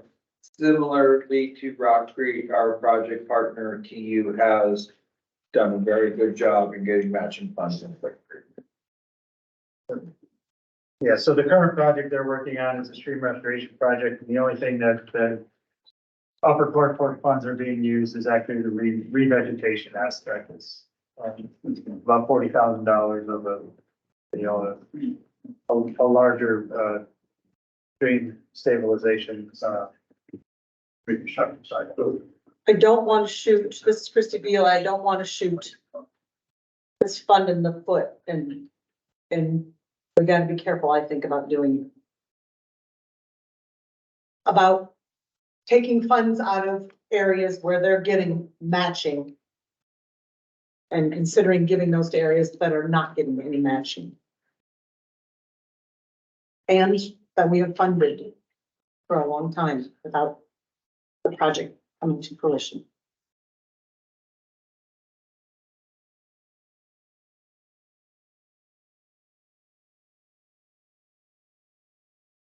I'd like to see the amount increased in Flint Creek because the fishery is feeding the entire upper drainage from what Caleb spoke to. I think it merits that consideration.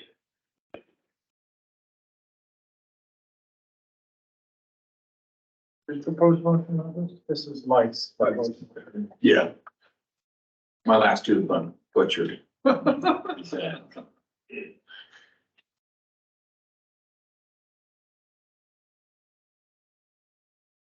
For the same reason that Rock Creek was cut in half, which was money being allocated is outside, although within the confines of the upper Clark Fork River Basin, it is outside the area of injury.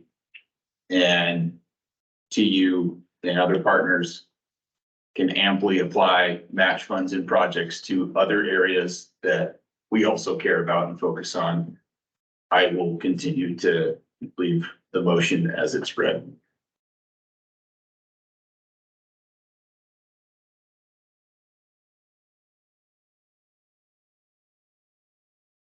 We have a, I second. Yes, Steve did. I second. please second it. Very good. So we have a motion that's presented. We are opening it up for public comment. Anybody else have comment in addition to what Seth commented? And I think I've commented. Anybody else have comments? This Brian, Natural Research Damage Program. I would add that we are going to do this again in 4 years. And there will be additional funds to allocate. Funds that aren't used. Tell me what you mean by that. Christy Beal. I am not trying to recommend for or against any of the proposed motions, but this revision does need to happen. I think it's 4 years from the date it's signed. And in those 4 years, the fund will accrue interest that will need to be allocated by this council to priority projects. I'd also, Mike Paphos and you, like to remind the council, we are not decreasing an existing fund. We are just not approving an increase that is being proposed.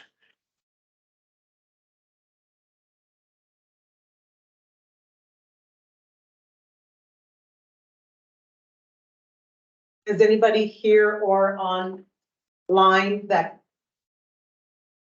could tell us if there would be any specific project with this decrease in recommended funding that's in the pending motion? Can anybody tell us what project or projects would fail? This Brian, oh, go ahead. This is Doug Martin. There are projects that our partners, Chart Unlimited and NRDP are working on. They are working on projects today, and there is a continuation of these projects. There's also 2 projects on Boulder Creek that have to do with fish screens. Those projects are not lined out yet. They are in, development. They're recognized projects that are priority projects. But those have not been, they have been identified, but we don't have a design necessarily in place to start moving those on those projects. So there are several projects that have been identified. So a reduction of $250,000 wouldn't necessarily stop a project prior to completion. It's currently ongoing. It might prevent new projects from starting.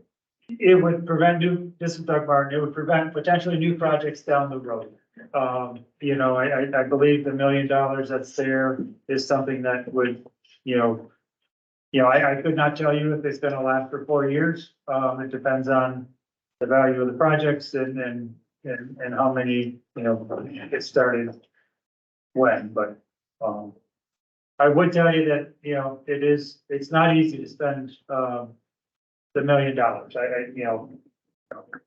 But that being said, I was one of the ones that recommended the original 500,000 be allocated to Flint Creek because of the priority of that stream and the projects that are known there. So we have 2 people that have their hands raised on the electronic. Are they going to speak? And if so, please do so and announce your name. Yeah, this is Nathan Cook, Natural Resource Damage Program. Can you guys hear me? Yes. Hi, everyone. Well, Doug beat me to it, but he mentioned the fish passage and entrainment project on Boulder Creek. That one is in very early stages of development, and there's some headway being made with the irrigator and landowner there. But I would just second his comment that these are projects that are down the line and sort of in the development stage. So, a lack of funds would just slow that development process. They're not currently projects, that we're in the middle of.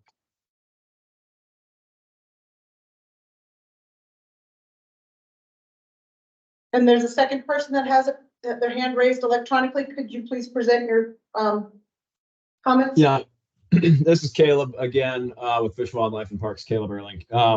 Doug mentioned most of what I was going to mention. I did want to just add to that there has been obviously an investment already made in Flint Creek, and we're seeing with our fish data that those investments are already paying dividends for fish in the main stem river, like I said, all the way up into Reach A. But it's kind of an additional piece to that is that those projects, to kind of realize their full potential, are likely kind of dependent on other projects being done in the basin, probably specifically a couple downstream of there. And so just to keep in mind for this allocation and future allocations that there is a fair bit of work in Flint Creek left to be done that could be sort of a good addition or component to the work that's already been done there. And is that work something that, this is Christy Beal, is that work something that there is matching funding for? I would let maybe Brian or NRD speak to that. I think they've had a good track record of bringing matching funding to the projects that they have done in that area. I don't know that they're far enough down the line with those other projects to know exactly what the match situation might look like. I can speak to that. This is Nathan, What's your Natural name, Resource. please? Sorry. This is Thank you. Nathan, Natural Resource Damage Program.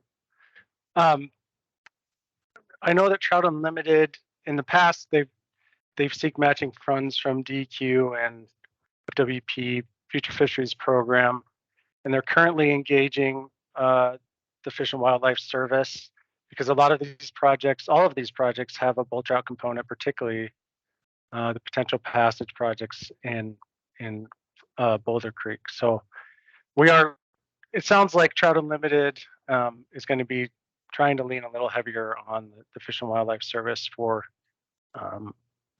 as partners on these projects.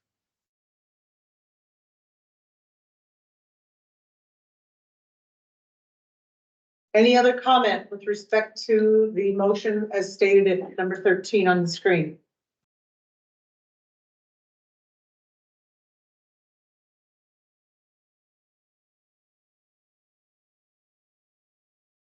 Nick, I'll second Mike's motion. Steve did already. Steve did already, yep. So since the motion was previously made and seconded, we have had the public comment now. Now we're moved to the advisory council vote. Advisory council, all of those in favor? All of those in favor of the motion stated at number 13 regarding Flint Creek funding, say aye. Aye. Opposed? Nay? Nay. Motion carries. Okay, or just say that. Oh, I just said say nay. Okay. The remaining item, go ahead, motion. When did you vote? Did you vote I yes? voted aye. Okay, sorry, I didn't hear. Based on the comments that we received, I voted aye. Any questions on that, on the voting? Okay, to the list, please, Brian. I think. I'm going back to green. Listen, We're going back to green. let's take out what we just. Did we have all the others in there? Yeah, all the others. We have, then let's go back up to there we go, that motion. Number 11 is the motion. I'm just gonna, the motion has been stated, and it has been seconded, I believe. Who's the second? No, it hasn't been seconded. It just was Mike's motion and there was no. Okay. I haven't read it yet. Mike, would you please restate your motion? Yes. Take your time to read it, make sure you're comfortable though, because we did a lot. The question to the council before I read the motion is, we just freed up 300,000 from Rock Creek and 250,000 from Flint Creek, I would make a proposal that we use part of that or all of that money to help offset what is a newly found match requirement to the Greenway Service District. Apparently unprecedented, so not a lot of time and years to prepare for said match. But still leaving an amount of money that if the public wants and the private sector wants the Greenway Service District finished, you should be able to obtain some degree of money. So before I read the whole thing, I'd like to open that for discussion to reduce their match by, I believe, $550,000, which would, in order for them to get all 2.5 million, they would need to raise whatever the difference is of 2.5 million divided by 0.75 minus 550, $75,000. $75,000. This is Christy Beal. My thoughts in that regard are that it's a creative thought, but I have very serious concerns about taking money away from projects where there is matching funding, where our partners are getting matches and we're getting more bang for our buck. And it is putting fish into the injured area. To give that, take it away from those that are getting matching, to give it to entity that's not getting matching, that we have been funding for years and years and years to the tune of millions and millions of dollars. And on multiple occasions, we have been told this amount will finish the project, that amount will finish the project, 9 million will finish the project. I have concerns about doing that to our partners who are working their butts off to get funding matches. And that is going to create a problem, I think, in the future, where we tell people we want people to get, we're encouraging them to get funding matching. Go ahead, Matt. I had a lunch meeting with Jack Standa, who is the president of MRI, about a month ago. He asked me specifically if there were projects in Butte, Montana that could be done, that they could contribute to, because they would like to contribute to the Butte community. I spoke to a couple individuals about that and have since been told that they didn't go see Jack because they thought they needed my permission.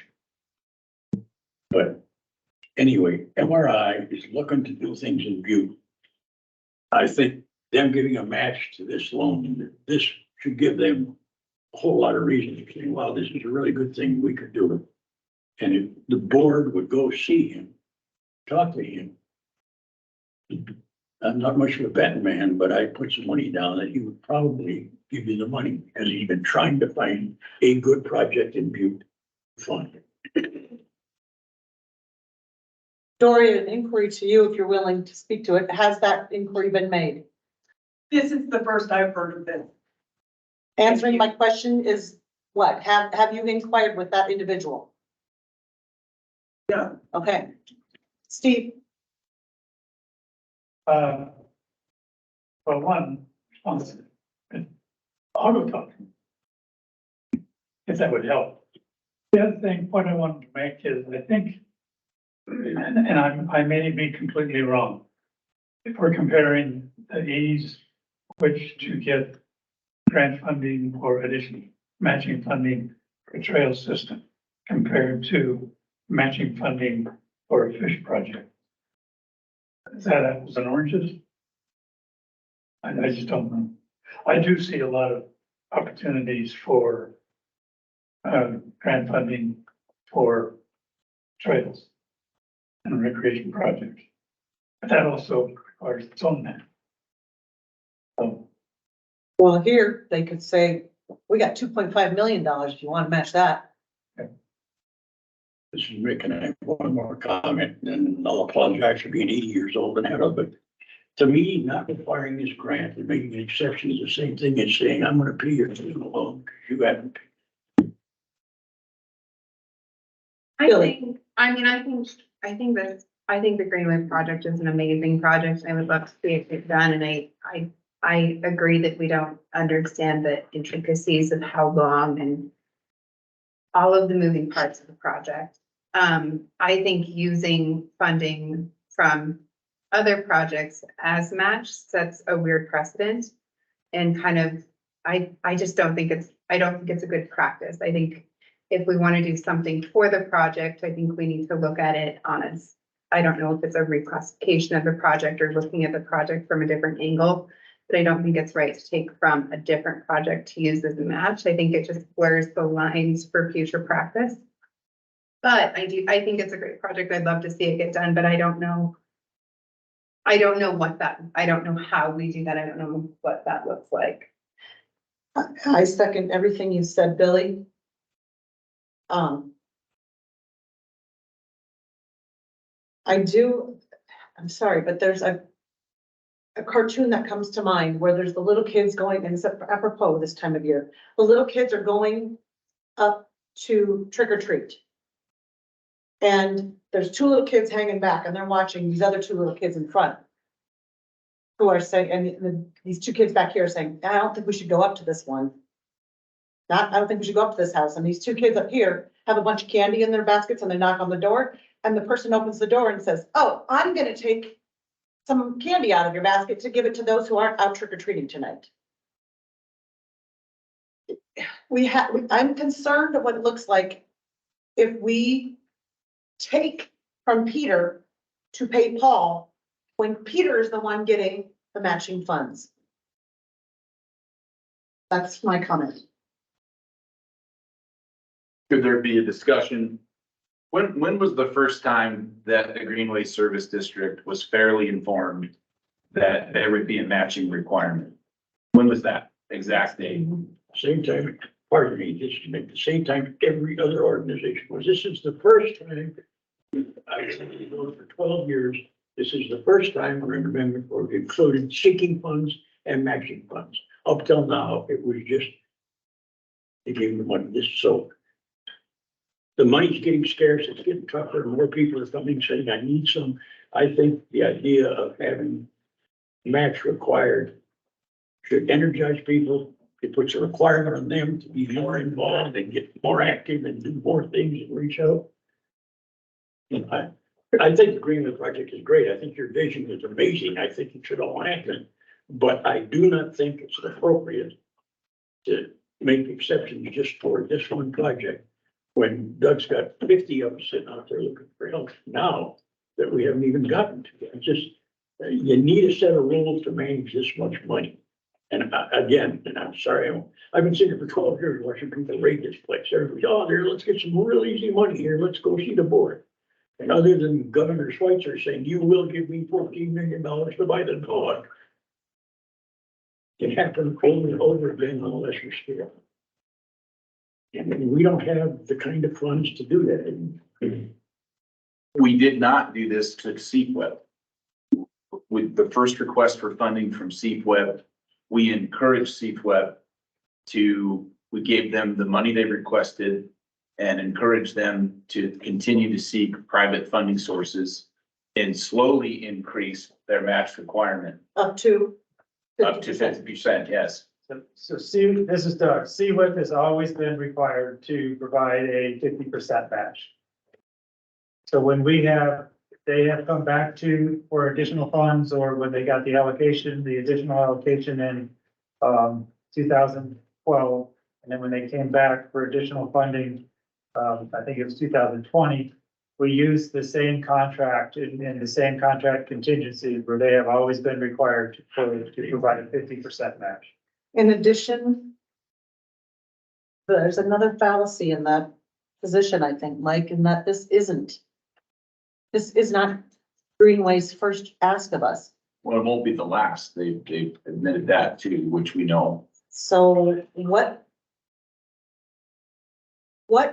fiscal responsibility are we teaching? What skin in the game are we asking people to have when we are saying, let's take this money away from Peter and pay it to Paul? Peter's been getting matching. Paul hasn't. What are we doing to this fund? When I get asked that, what do you want me to say? I worry that as they stated, that they have put a lot of good faith and effort into reducing the cost of this project by coordinating the project with all the stakeholders in Remedy. I worry that we are turning our back to their goodwill that they have poured into this project, their passion that they've poured into this project since the beginning. Now, with that being said, every future request is going to require a match. That's undeniable, right? They can't have a carve out. The question is it appropriate this time? And I don't know. That's what I'm asking. Is it appropriate to include a match this time? Or is it more appropriate to say there will be no match on this request due to all the laundry list of stuff? And we don't need to make them go quantify that to know it's there, right? We should know that. I learned about this in college of what the Greenway Service District was doing in their coordination and remedy. I mean, it was something that was unprecedented, frankly, in restoration science, the way that they were working in conjunction with Remedy and all the partners. So I just worry that we're also turning our back to who has been a great partner in restoration in this basin. And that in this request that we might be smart to hand them the $2.5 million with no match, but every future request would require match. And if they can't find that, then no offense to you guys, that's your fault. Okay? If the public doesn't want this by way of going onto a ballot initiative and they don't want to pay taxes for O&M or future projects, if the private sector can't raise money, that is not this council's problem. That's the problem of, you have a marketing and business problem on the Greenway. And I don't think you should. I believe in it, and I think it's very easy to make people believe in it. Buy tickets to send them to Bavaria. But I think it's worth discussing that we would throw away who has been probably one of the most outstanding restoration partners, long-standing restoration partners. And many of the things, I've worked as a consultant for EPA from 2008 until 2014. And I know the kind of delays that they have been imposed on. It's not their fault. Greenway Service was caught up in a brutal bureaucracy of what is federal remediation. It takes a very, very long time to get these projects done. Look at Butte with the consent decree. We signed the damn thing 3 years ago. We haven't even moved a shovel yet. And that's caused frustrations. It's the same thing. So that I think that we need to be fair in our assessment to their relationship with us and reasonable in the time frame that which we've requested them to be able functionally and financially to meet a match. I worry that from the time that they've known that we've requested that a match may be required to now has been a financially impossible timeline for them to develop a match. I'm not sure if that's true, but it feels like this has all happened in 4 months. Can I ask some questions, not to encourage the council anywhere or try to, just from listening to the discussion? Please, Brian. So, Dory, there's 2 trail sections, is that correct? That are part of this $2.5 million? Part of their proposal. Or part of your proposal? That's correct. Is there one section that's ready to go now? Yes, we're in the design and engineering, for project number 1. And how much is project number 1? Is that Durant Canyon or? Yeah. Yeah. That's approximately $1.5 million. Is that a potential option to the council fund the project ready to go in the completeness, and that would allow time to seek match for the segment 2? And I would ask the Greenway, so you guys can come correct me if I'm wrong. If you guys have a good product to sell, it should be sellable. There should be an ability to make money and to raise money. But I may be wrong, and I may not understand the complexity of the ownership of the Greenway and how you're going to be able to capitalize it. But it's either a good investment or a bad, and you guys have to convince us that this is good too. Can I address that? Please. So Yeah. I just want to remind everybody, but for the fact that there's a requirement in the ROD for creation of a recreational corridor as planned and managed by the counties, by both counties. But for that fact, we would not be building the Greenway. We would have never asked for the money. That was a requirement in the ROD as part of the record of decision and the negotiation between the PRP at that time, EPA, and the state on how the remedy was going to take place. When ARCO walked away, we met to determine, do we just throw in the towel now and continue on? And DEQ at that time, the project officer, Andy Young, encouraged us to stay alive and try to wait until the natural resource damage program settlement was done and try to obtain the money for constructing the Greenway Trail system. So I'll take a mea culpa on that. I convinced the board that they should do that. It's my fault that this all happened. So I apologize for all the trouble we've caused. But that's a very different reason for building this thing in the first place. It wasn't simply because the counties wanted to create this recreational corridor and desired to build a trail. It's because it's tied to the cleanup and the protection of the remedy. That is fundamentally different than every other project. Another thing that's very different is if you look at TU, you look at FWP, you look at the U.S. Fish and Wildlife Service, they have their own sources of funding for the types of projects you have. They can use their own funding for the matches for these things. The Greenway doesn't have the ability to go raise those kinds of funds. They can assess a mill levy, but for very limited reasons. And that depends on getting those mills passed in both counties. That's an unrealistic aspect. So when you're looking at how do you do this, it's very difficult for the Greenway to do that because they wouldn't exist without the ROD, and they don't have those same funding mechanisms and opportunities available to them that other projects do. So then back to the question, there was a question here I was supposed to answer, is the marketability. There are lots of studies that show these kinds of projects have economic value to the regions that they're in. There's dollar values that you can say that this is worth this much money to the economy, but that money doesn't go to the Greenway Service District that they can then put into a match and monetize for a match for this project. But it does benefit the public in many, many different ways. It protects the remedy, provides access for all kinds of people. The compensable portions of the lawsuit talks about replacement of these lost services. And that's part of what the Greenway is. Protection of the remedy, replacement of those lost services. It's focused on habitat.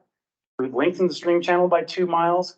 We've doubled the floodplain area. We've removed more than twice as much tailings as what was supposed to be removed under the Greenway. None of that counts. None of that seems to count at the point that we're at right now to fulfill this vision for a project. And because of the way it's structured and because of where it came from, its opportunity for matches are limited. Now, if we can walk up to MRI and get money, we'll go ask. We can make those calls. But to approve this saying, well, gee, the Greenway should go ask, that's like a wing and a prayer. We don't know if we're gonna go get that money. That's not a realistic expectation. That's nothing that we can firmly plan on. So I'd just like to point out that it's a fundamentally different organization that exists for fundamentally different reasons and has fundamentally different challenges associated with obtaining the funding for the project. And that's why we came to the NRD program in the first place. Can you address long-term O&M then? Like is this just gonna be something that we get over the finish line and then albeit like the streets of Butte Silverbow, no offense to anyone listening, but full of potholes and just a disaster? Is it just gonna fall apart because there's no funding mechanism? Because that doesn't seem like a winning strategy to me either, Joel. No, it's not. And then that is addressed through the mill levy. That's the reasons that they can have that opportunity is to raise taxes in either county for maintenance long-term. That has not been explored to this point, but there are requirements in the ROD that require the corridor to be maintained as a recreational corridor into perpetuity and funded on a permanent basis as a part of the remedy. And like I say, the Greenway would not have initiated this project but for those requirements. It's fundamentally different than the other projects you're looking at. It's directly coordinated with and done on the injured resource with remedy, as a part of remedy, as a requirement of remedy. The level of development, we may disagree on what the level of development would be, but part of that goes to what the public was willing to accept at the time. at the time, they were looking for a recreational cleanup and the public was concerned that they would get brown fields with a fence around it and no access to it. And they said, we would accept a recreational cleanup action if we get something out of it for our communities that's beneficial to our communities that the people can use forever. That is where this really comes from, is the idea that under remedy, you save money by cleaning up to recreational standards. It supports those ecological resources, but it can't be used for anything other than recreation. So create a suitable corridor that is enticing and usable by the public. That has not been funded by DEQ, so we came to the NRD to fund that aspect of the Greenway Trail system. Altogether, it's a beautiful solution and works together great, but it's fundamentally different than every other project that you're looking at. Is this where the term special project came from? I don't know where that came from. This is Doug Martin. As I said before, section 7 of the process plan is special projects and excess SSTOU funds. So there were 2 special projects, the Clarkport Watershed Education Program and Silverbow Creek, because they got specific allocations in this plan. That didn't go through the Upper Clarkport Aquatic and Terrestrial plan. So that's all I know about it, Mike. I don't know the history of why that section is named special projects instead of Restoration or yeah. I would say though that, and I have to speak up, Joel, the DEQ has a different opinion on the Silverbow Creek. There is a recreational corridor there. You don't need a trail there for it to be a recreational corridor. It's cleaned up the recreational standards. People could go use it as it is without a trail there. So How does that protect the remedy? And how does that meet the public's acceptance of the remedy? well, I'm not debating that, Joel. All I'm saying is. I'm not either. I'm not asking the question. Sorry. But you're commenting that this is remedy. The trail is not remedy. The trail is restoration. If it were remedy, it would have been paid for by DEQ since 2001. It is restoration. And so, the DEQ attorneys and the NRD current attorneys do agree that the trail is not required in the record of the decision. So I just want to go on record and state that. I agree. Okay, I'll agree that is not a requirement in the record of decision. It doesn't specifically state that. It's very nuanced. It's a very good project. And I understand that the project is something that's in the ROD, but it doesn't say at whatever cost. And it doesn't say it all has to be funded by this council and this fund. And we have to be wise about how we spend the money, because people are looking to us, and there's people that we've said, no, you don't get anything. And now we're having a discussion about, let's take from Peter over here who got matching to give to these people because they don't want to have to go ask.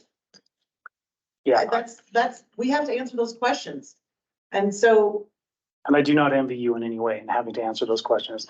I'm gonna step off here now. I want to say, last thing I want to say is thank you for humoring me and letting me offer my opinions. I appreciate that. And I understand that there's some disagreement on these things, but this discourse has been phenomenal. And just to listen to the board and how hard you guys are grappling with this, it's been remarkable. It's difficult, and I appreciate it. And I really am thankful that you allowed us to offer our opinions today. So that's the last thing I want to say is thank you. Thank you.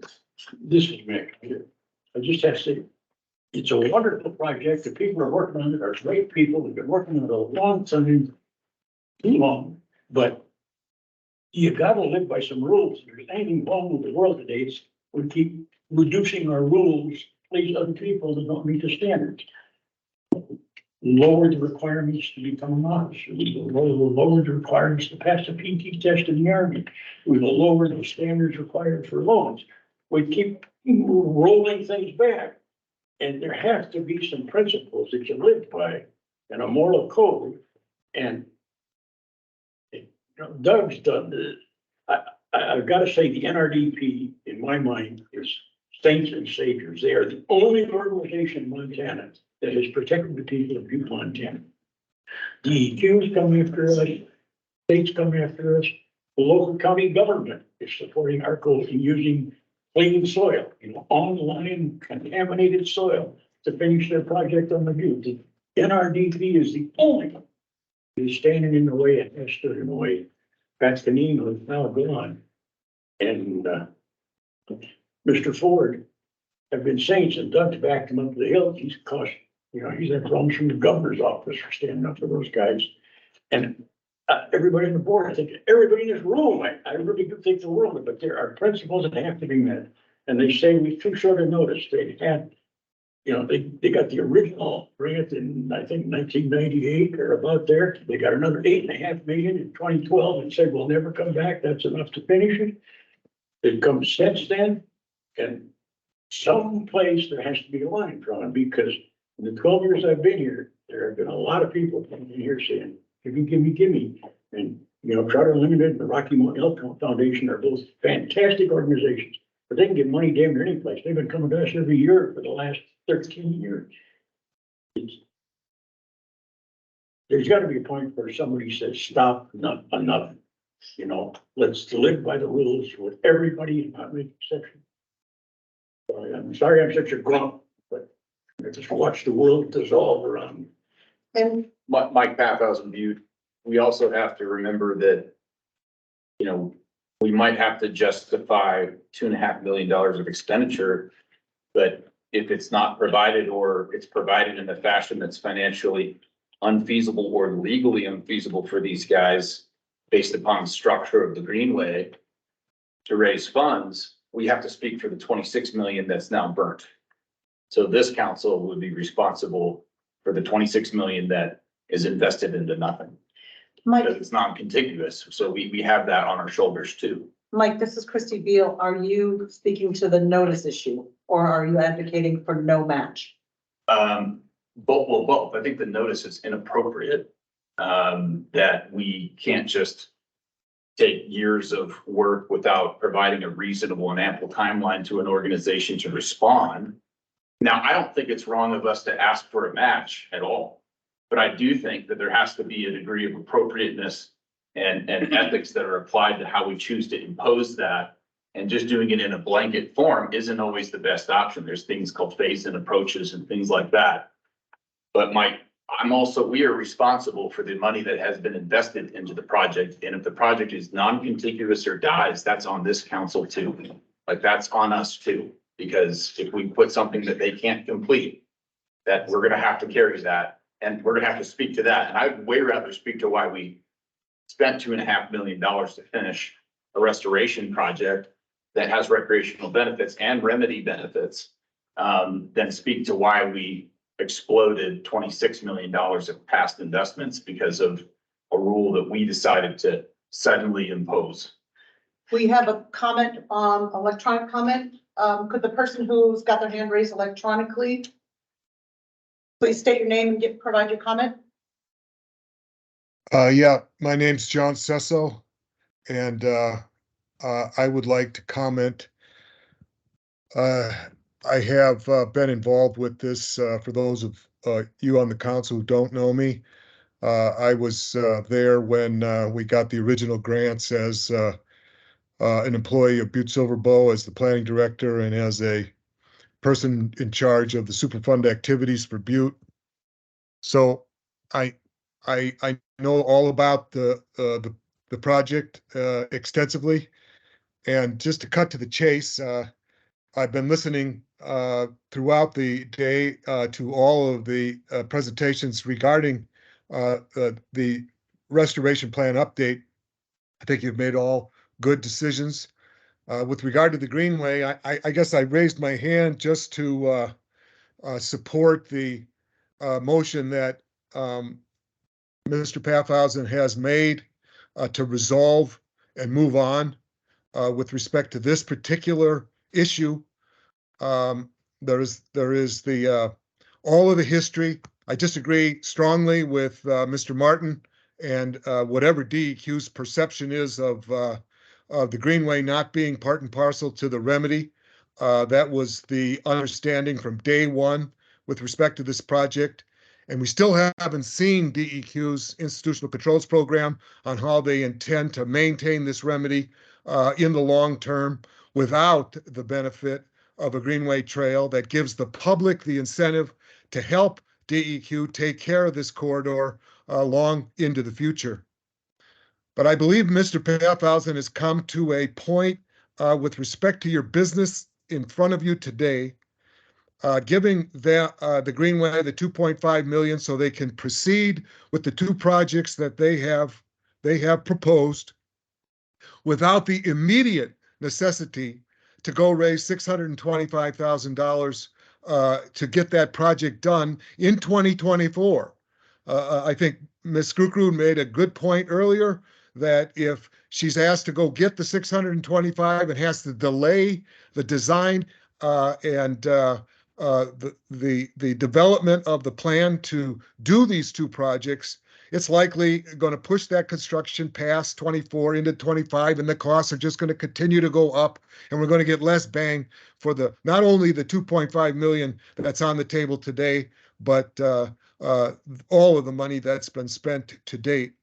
I think it's a reasonable approach to say we'll grant the 2.5, but the next time the Greenway comes to this council, 4 years from now, I guess, to complete the last two legs of this magnificent project, it will be clear that they would have a necessity to raise the match money, 25% match for every dollar that they asked for.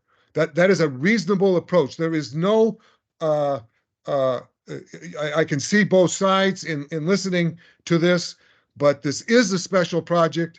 It always has been a special project because of the nature of not only the relationship between the Greenway and the remedy, but the relationship between the restoration elements of the Greenway project over the years to the implementation of the remedy. It's been an extraordinary partnership between DEQ, NRD, and the Greenway Service District to make the investments in a timely fashion, one with the other. So we've been able to get not only the remedy done at a cost below what was asked for. Everybody, remembers DEQ settled for $80 million to get the remedy done. They spent $140 million over 20 years and had $55 million left over. And that's what we talk about when we talk about the streamside tailings remainders. And in the meantime, the Greenway Service District has come for grant after grant in the 2000s, and then the final amount in 2012, which simply does not go as far as we predicted in 2012, because as Ms. Skrukrud has described, she has made it clear that the time has been our enemy in these last 12 years. So again, I think that Mr. Pathausen has come to a reasonable point on this particular ask, waive the the match requirement this time, but in response to Mr. Ringsack's point that a match is necessary and rules may be necessary, set the rule now that this needs to, any additional monies for the Greenway has to come with a 25% match. That's a reasonable compromise that I think you should consider. Thank you, Madam Chair and members of the committee for your hard work these last 6 hours.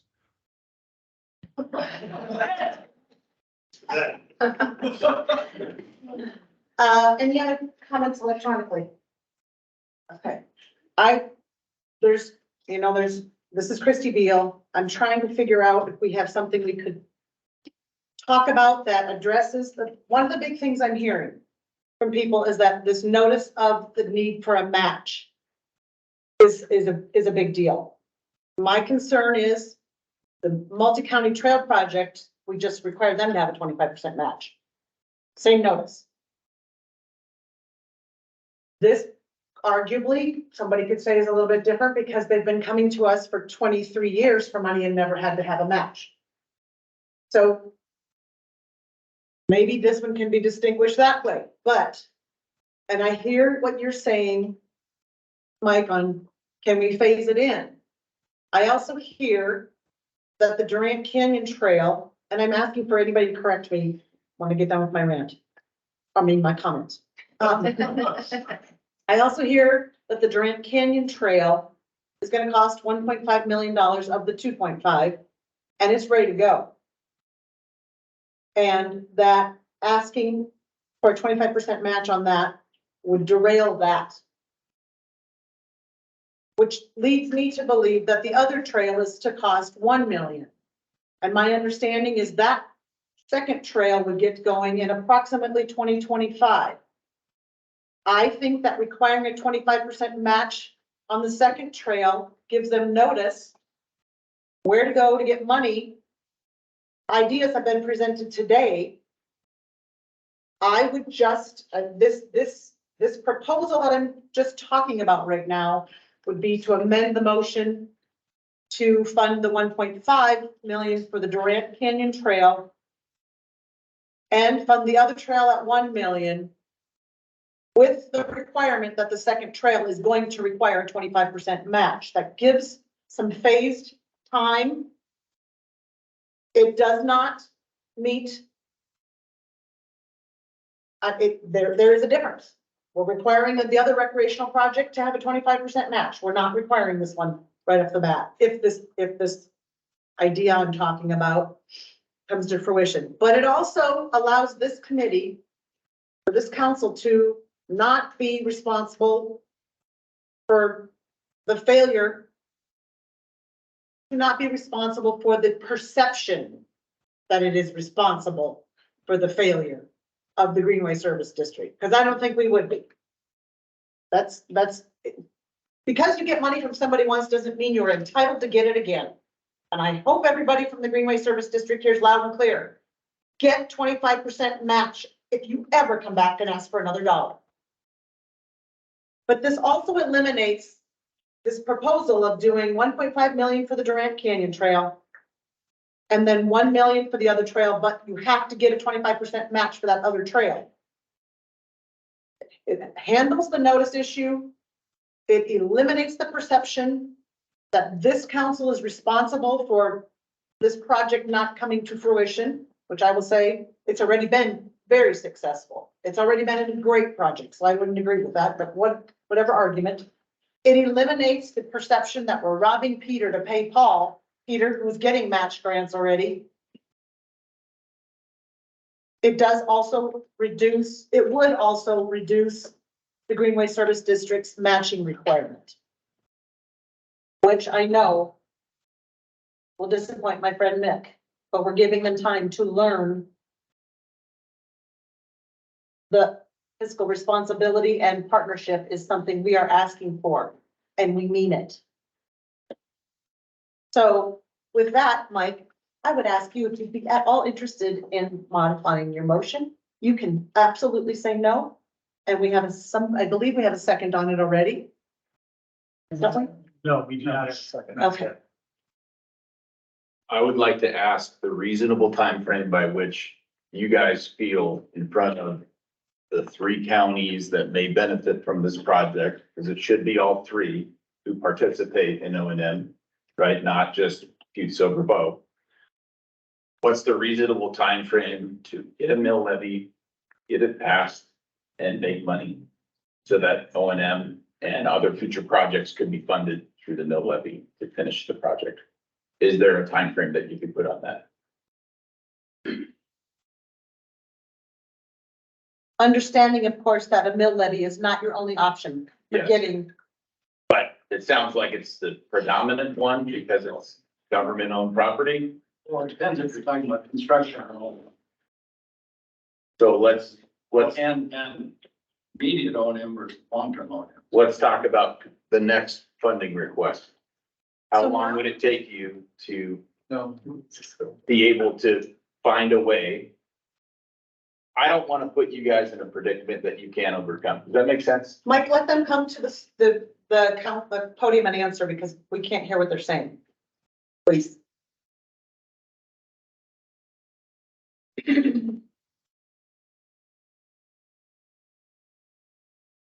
Dory Screw, Project Manager, Greenway Service District, I really want to thank you because I really think that you're trying to get someplace that is going to, continue to shepherd this project forward. We have tried to get grants. I think Steve and I need to go and have coffee. We can figure out where. Dory, I'm sorry, I'm gonna ask you to I'm sorry. put your responses. We've been here a long time. We gotta go. With respect to the mill levy, I think we do have the capacity to raise a mill in both counties. I've talked to Anaconda. They have absolutely no, support. I mean, we would have no support in Anaconda if you're large. Butte Silver Bow, maybe not. We have some funds that are remaining as we go and complete this last project that will probably get us moving, continue to be able to do the O&M while we're looking for additional funds or considering a mill levy, Mike. One of the most successes in a mill levy is to have a Friends of Thompson Park or Friends of Stoughton Park or Friends of the Archives, and that's an organization that we might be able to pursue. We have asked our granting applications for maintenance dollars. So as far as that's concerned, I mean, I think that, and we're taking this extremely seriously about finding those matching funds. Because we do not have a second to the pending motion that's on the screen at number 11, I'm going to ask Brian to copy number 11, and I'm going to do an 11A and see if I can get a second.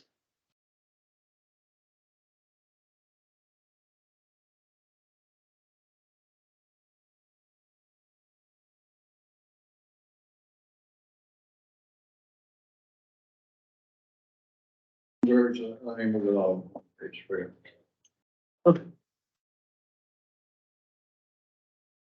Please go to the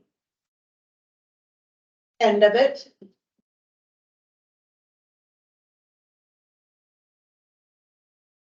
Actually, I apologize. Go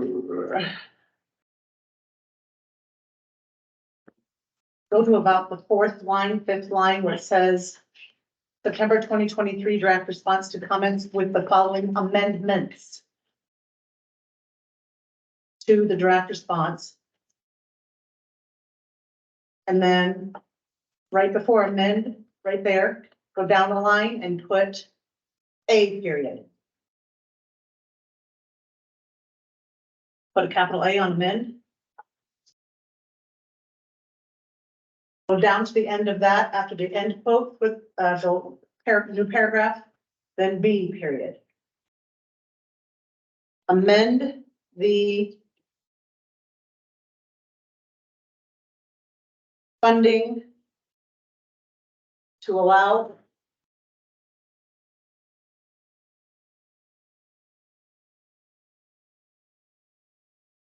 one second.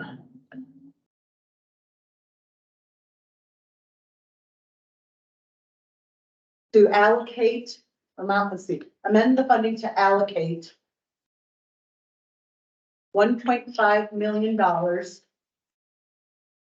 Doug, is that the exact amount? You know, actually, what I would propose, Christie, would actually to allocate it to the Durant Canyon section or the Durant Canyon region. Correct. The amount is it's not exactly 1.5. okay, So Okay. why don't we do it to project 1 is listed in their amended proposal. okay, to amend the following to allocate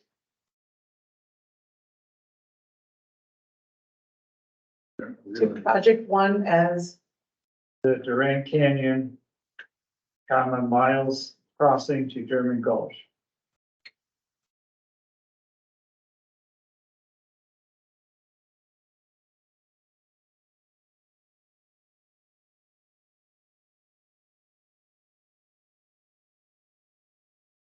Yeah.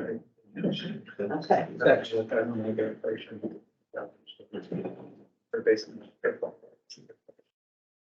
to allocate to the project, to allocate to project 1, Grand Canyon Miles Crossing to German Gulch.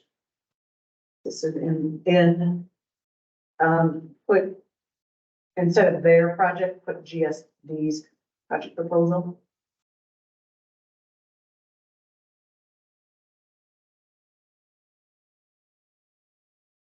with no matching funding requirement.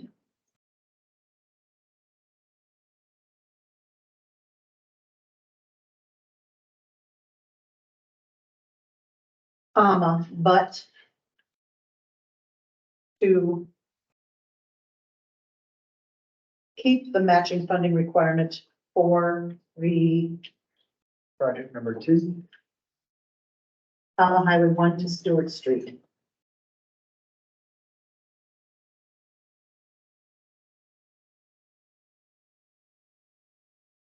Instead of 2, project 2, put 4, project 2. Highway 1, just the number 1, yep, to Stewart, Stewart Street. ART. Yep.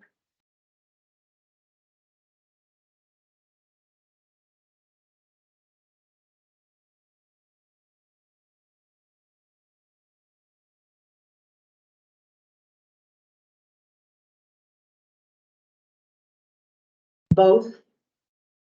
Let's see, the funding for projects 1 and 2 would both require projects 1 and 2, yeah.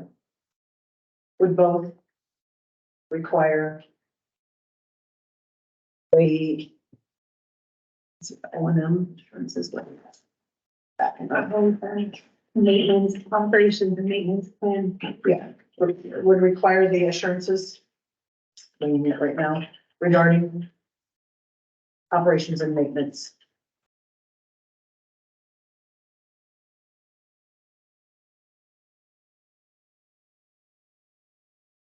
You can take out the word would, please.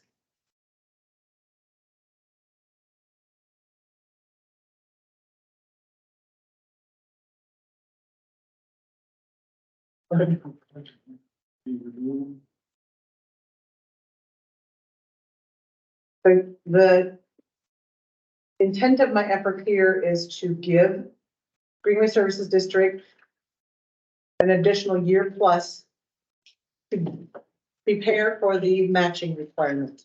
Do we need to address future project requests, or do you feel that's implied by discussing project 2 alone? Oh, you mean, and future projects would require, Yes, Yeah. I think that needs Okay. to be a part of the amendment. okay, then put the C, please, thank you, Brian. Notice to GSD that future funding requests will require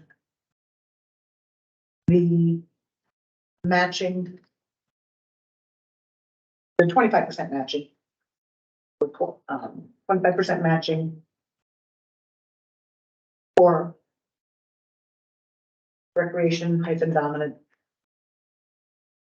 projects.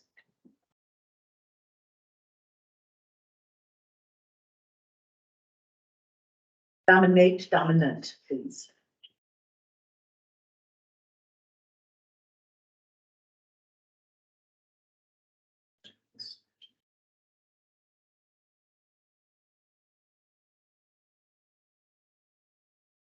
I would invite any and all discussion regarding my efforts here. I don't think I can get it all on the screen without making it too small. Maybe make it bigger and then we'll just read part 1 and then we'll read part. Do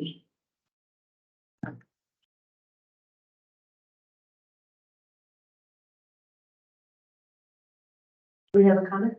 Oh, no, okay.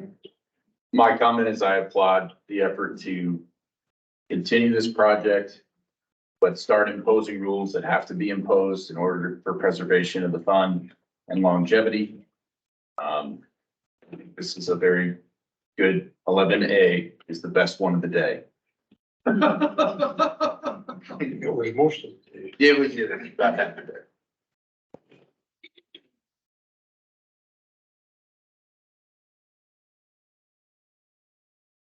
Is that a second? I will Make a second. comment before you move on. Yeah, we've got a motion and a second and now we're opening it for public comment. Yes. Okay.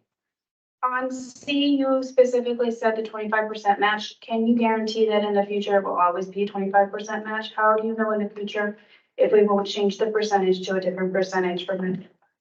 Fair. Good point, good point. Most did you see that future funding requests? Part of the. Why don't we just get rid of 25% matching for dominant? Just Require remove the matching 20, fund. just So- remove 25%. Notice to GSD that future funding requests, plural, please, will future funding requests for recreation dominant projects. No more than. This is Mick, and again, I have a problem with that because 10 years from now, if there's money left, you might need to do all projects with 50%. Right. Right. And I think that's unreasonable to put that in there. Recreation dominant projects. Yeah, I'm not working on it. It's fine, I don't know how to stop it there. Put a hyphen between recreation and dominant, please. Will Will require matching funds, matching funds. Appropriate matching funds. How about we'll need the required matching funds? Yes, Because then if it does change in the future, it would. yeah, we'll need the required. Yeah. Put will before need, please. And please put a D after require, or at the end of require. And then funds period, and take out the last 4 words. You're so polite. So polite all day. I'm not sure if we reflected the old lady's comments. Hey, please, thank you. I feel if we went backwards, like you were hoping to see a cap. Not necessarily. I just don't want to be. I work for NRDP, so I don't really get to say, other than the fact that I can foresee in the future, if it's 10% and we say these guys have to do 25%, I understand it. If it's 75% and we say 25%. Can I ask you if you think this addresses your very valid point?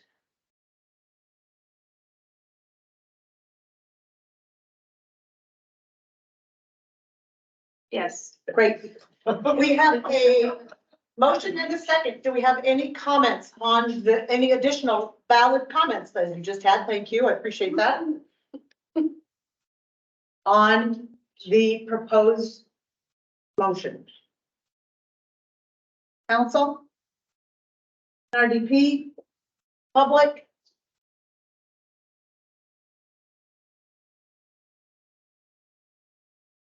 I am putting this before the advisory council for a vote. I will read I better read it, sorry. Oh my gosh. Know it by heart by now. The Upper Black Park River Basin Advisory Council recommends the proposed 2023 funding allocation for the Greenway Service District from the UCFRB Aquatic and Terrestrial Resources Restoration Fund as recommended in the September 2023 draft response to comments with the following amendments to the draft response to comments. A, amend the sentence in the draft response to comments which starts based on comments received, comma, if these funds to capital B, please, on based on, and please put an S after comments. Based on comments received, if these funds are not available from the Parrot Tailings Project, the state's revised proposal is to use, take off the D, please, is to use funds allocated for, instead of formed from, allocated from aquatic and terrestrial resources to ensure the GSD receives up to, I'm sorry, this is something I've got to do. Can we go back up to the top where we say Greenway Services District? After district, put an open paren. Quote. Open paren, quote, GSD, end quote, yeah, that's fine, Okay, thank you. Back to A, where we were. Funds allocated from aquatic and terrestrial resources to ensure the GSD receives up to 2.5 million for the design and construction of 2 trail sections, or the cost of the design and construction of these 2 trail sections, whichever is less. Can you please put after that end quote, can you put and, just the word and? Amend the funding to allocate to project 1. Does Durant have 2 R's or just 1? Just one. The Durant Canyon, Miles Crossing to German Gulch as listed in the GSD's project proposal. What's the date of that project proposal, please?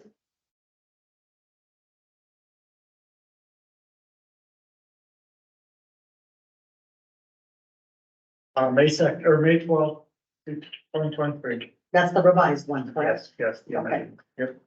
Okay. Listed in the GSD's project proposal dated May 12, 2023, with no matching funding requirement. But to keep the matching funding requirement for project 2, Highway 1, after 2, please put a comma. Highway 1, Stewart Street. The funding for projects, plural please, 1 and 2 both require the assurances regarding the operations and maintenance. C, notice to GSD that future funding requests for recreation dominant projects will need the required matching funds.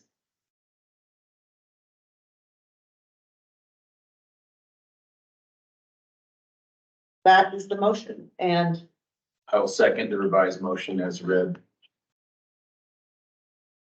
okay, now we have a motion that's been read and seconded as revised. Any comment from the public or anybody? Can you please clarify matching includes in-kind funds? That's clear, right, Doug? That is true. Yeah, so if you can, I don't care how you do that, but make it crystal clear, that's in-kind or matching. That's in part C. It's already in the earlier. It should already be a requirement about matching funds. Oh, it is already in there. Okay, so we don't have to. Are you okay since it's already in there? We're not. See it in there, but whatever. It's not in the amendments. We're not amending that. We'll need the required matching and or incline. And that's something that, yes, we have not. My bad, we have not developed, we will use the matching fund requirements from the grants program, which Okay. allowed for in-kind service, everything basically but non-restoration. Okay, what about after funds? Including in kind. And Contributions. Yeah. contributions. Thank you. Can you go up to B so I can make sure we don't need to place it there as well? So, but to keep the matching funding requirement for project 2, put, after requirement, please put open paren, including. You said that a lot. Including in-kind. In-kind contributions, including in-kind contributions. And friend, space. Does that clarify for you, sir? Yes. And your name was, just for the record? Oh, Brian Holland. All right. Okay, we have another comment from the public. I'm sorry. Can you step to the podium? I should have requested that one too. Step to the podium, state your name. Okay, Run to the podium, Karen if you would. Ricky, NRDP program. And I said P twice, so we got that one good. Okay. Okay. I feel like you need to state that we are using the matching fund requirement from the grants. Because if we don't state that, then I feel like we are only saying, we're not broadly saying what the matching fund requirements are. Okay. I'm sorry, and I'm trying to like make this take longer, but I feel like we're. Just let us think for a second, but to keep the matching funding requirement, including in-kind grant contributions. In alignment as a stated program already in place. Brian, in the open friend, including, or before including, please put As defined, how is it defined in the grant program? It is defined in the As defined in the NRDP. grant program application.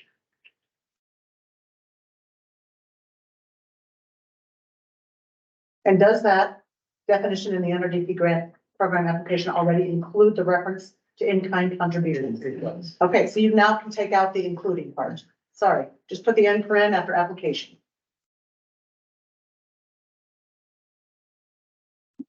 Please go down to C and do the same thing. Those are the required matching funds. As stated in the same thing.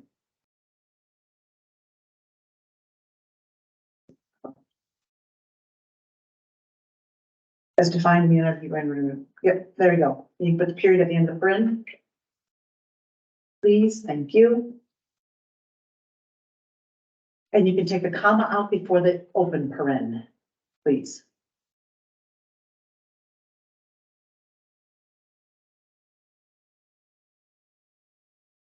The two folks in the public, is this helpful for you? In response to your comments? In kind? In kind, and then referencing back to the NRDP grant program. Yeah, we'll have to look at them. Let's get out of here. All right, we have a motion that's up on your screen here any second now. Oh, so I'm trying to save it so we don't lose all the hard work. Second. Yeah, Mike, you seconded. Okay, any further comment from the public? Council? Is there any electronic comment? All right, advisory council. I am placing motion 11A that Brian's got up on the screen, please, 11A. Put it up there. Thank you. On the screen with respect to the Greenway Service District. To vote, all in favor, say aye. Aye. All opposed, say nay. I abstain. State your name, please. Mick Ringside, I abstain. Thank you.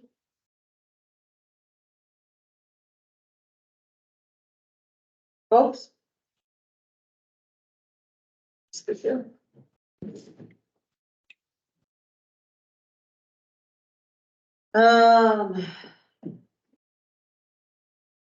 We were going to talk about our next meeting. I would like to ask that you please Never. send us a doodle poll, smoke screens, whatever you need to do. And I would ask if no one objects, that the second to the last meeting agenda item, which is next meeting, annual project update, financial update. At the next meeting, we will be getting an annual project update and a financial update. Any other discussion be postponed, and the setting of that meeting be delegated to our wonderful staff who will come in here till 7:20 with us. And we'll figure out when that next meeting is later. Yes. Additional public comment that we have not yet received? Any electronic? Hearing none. I adjourn this meeting.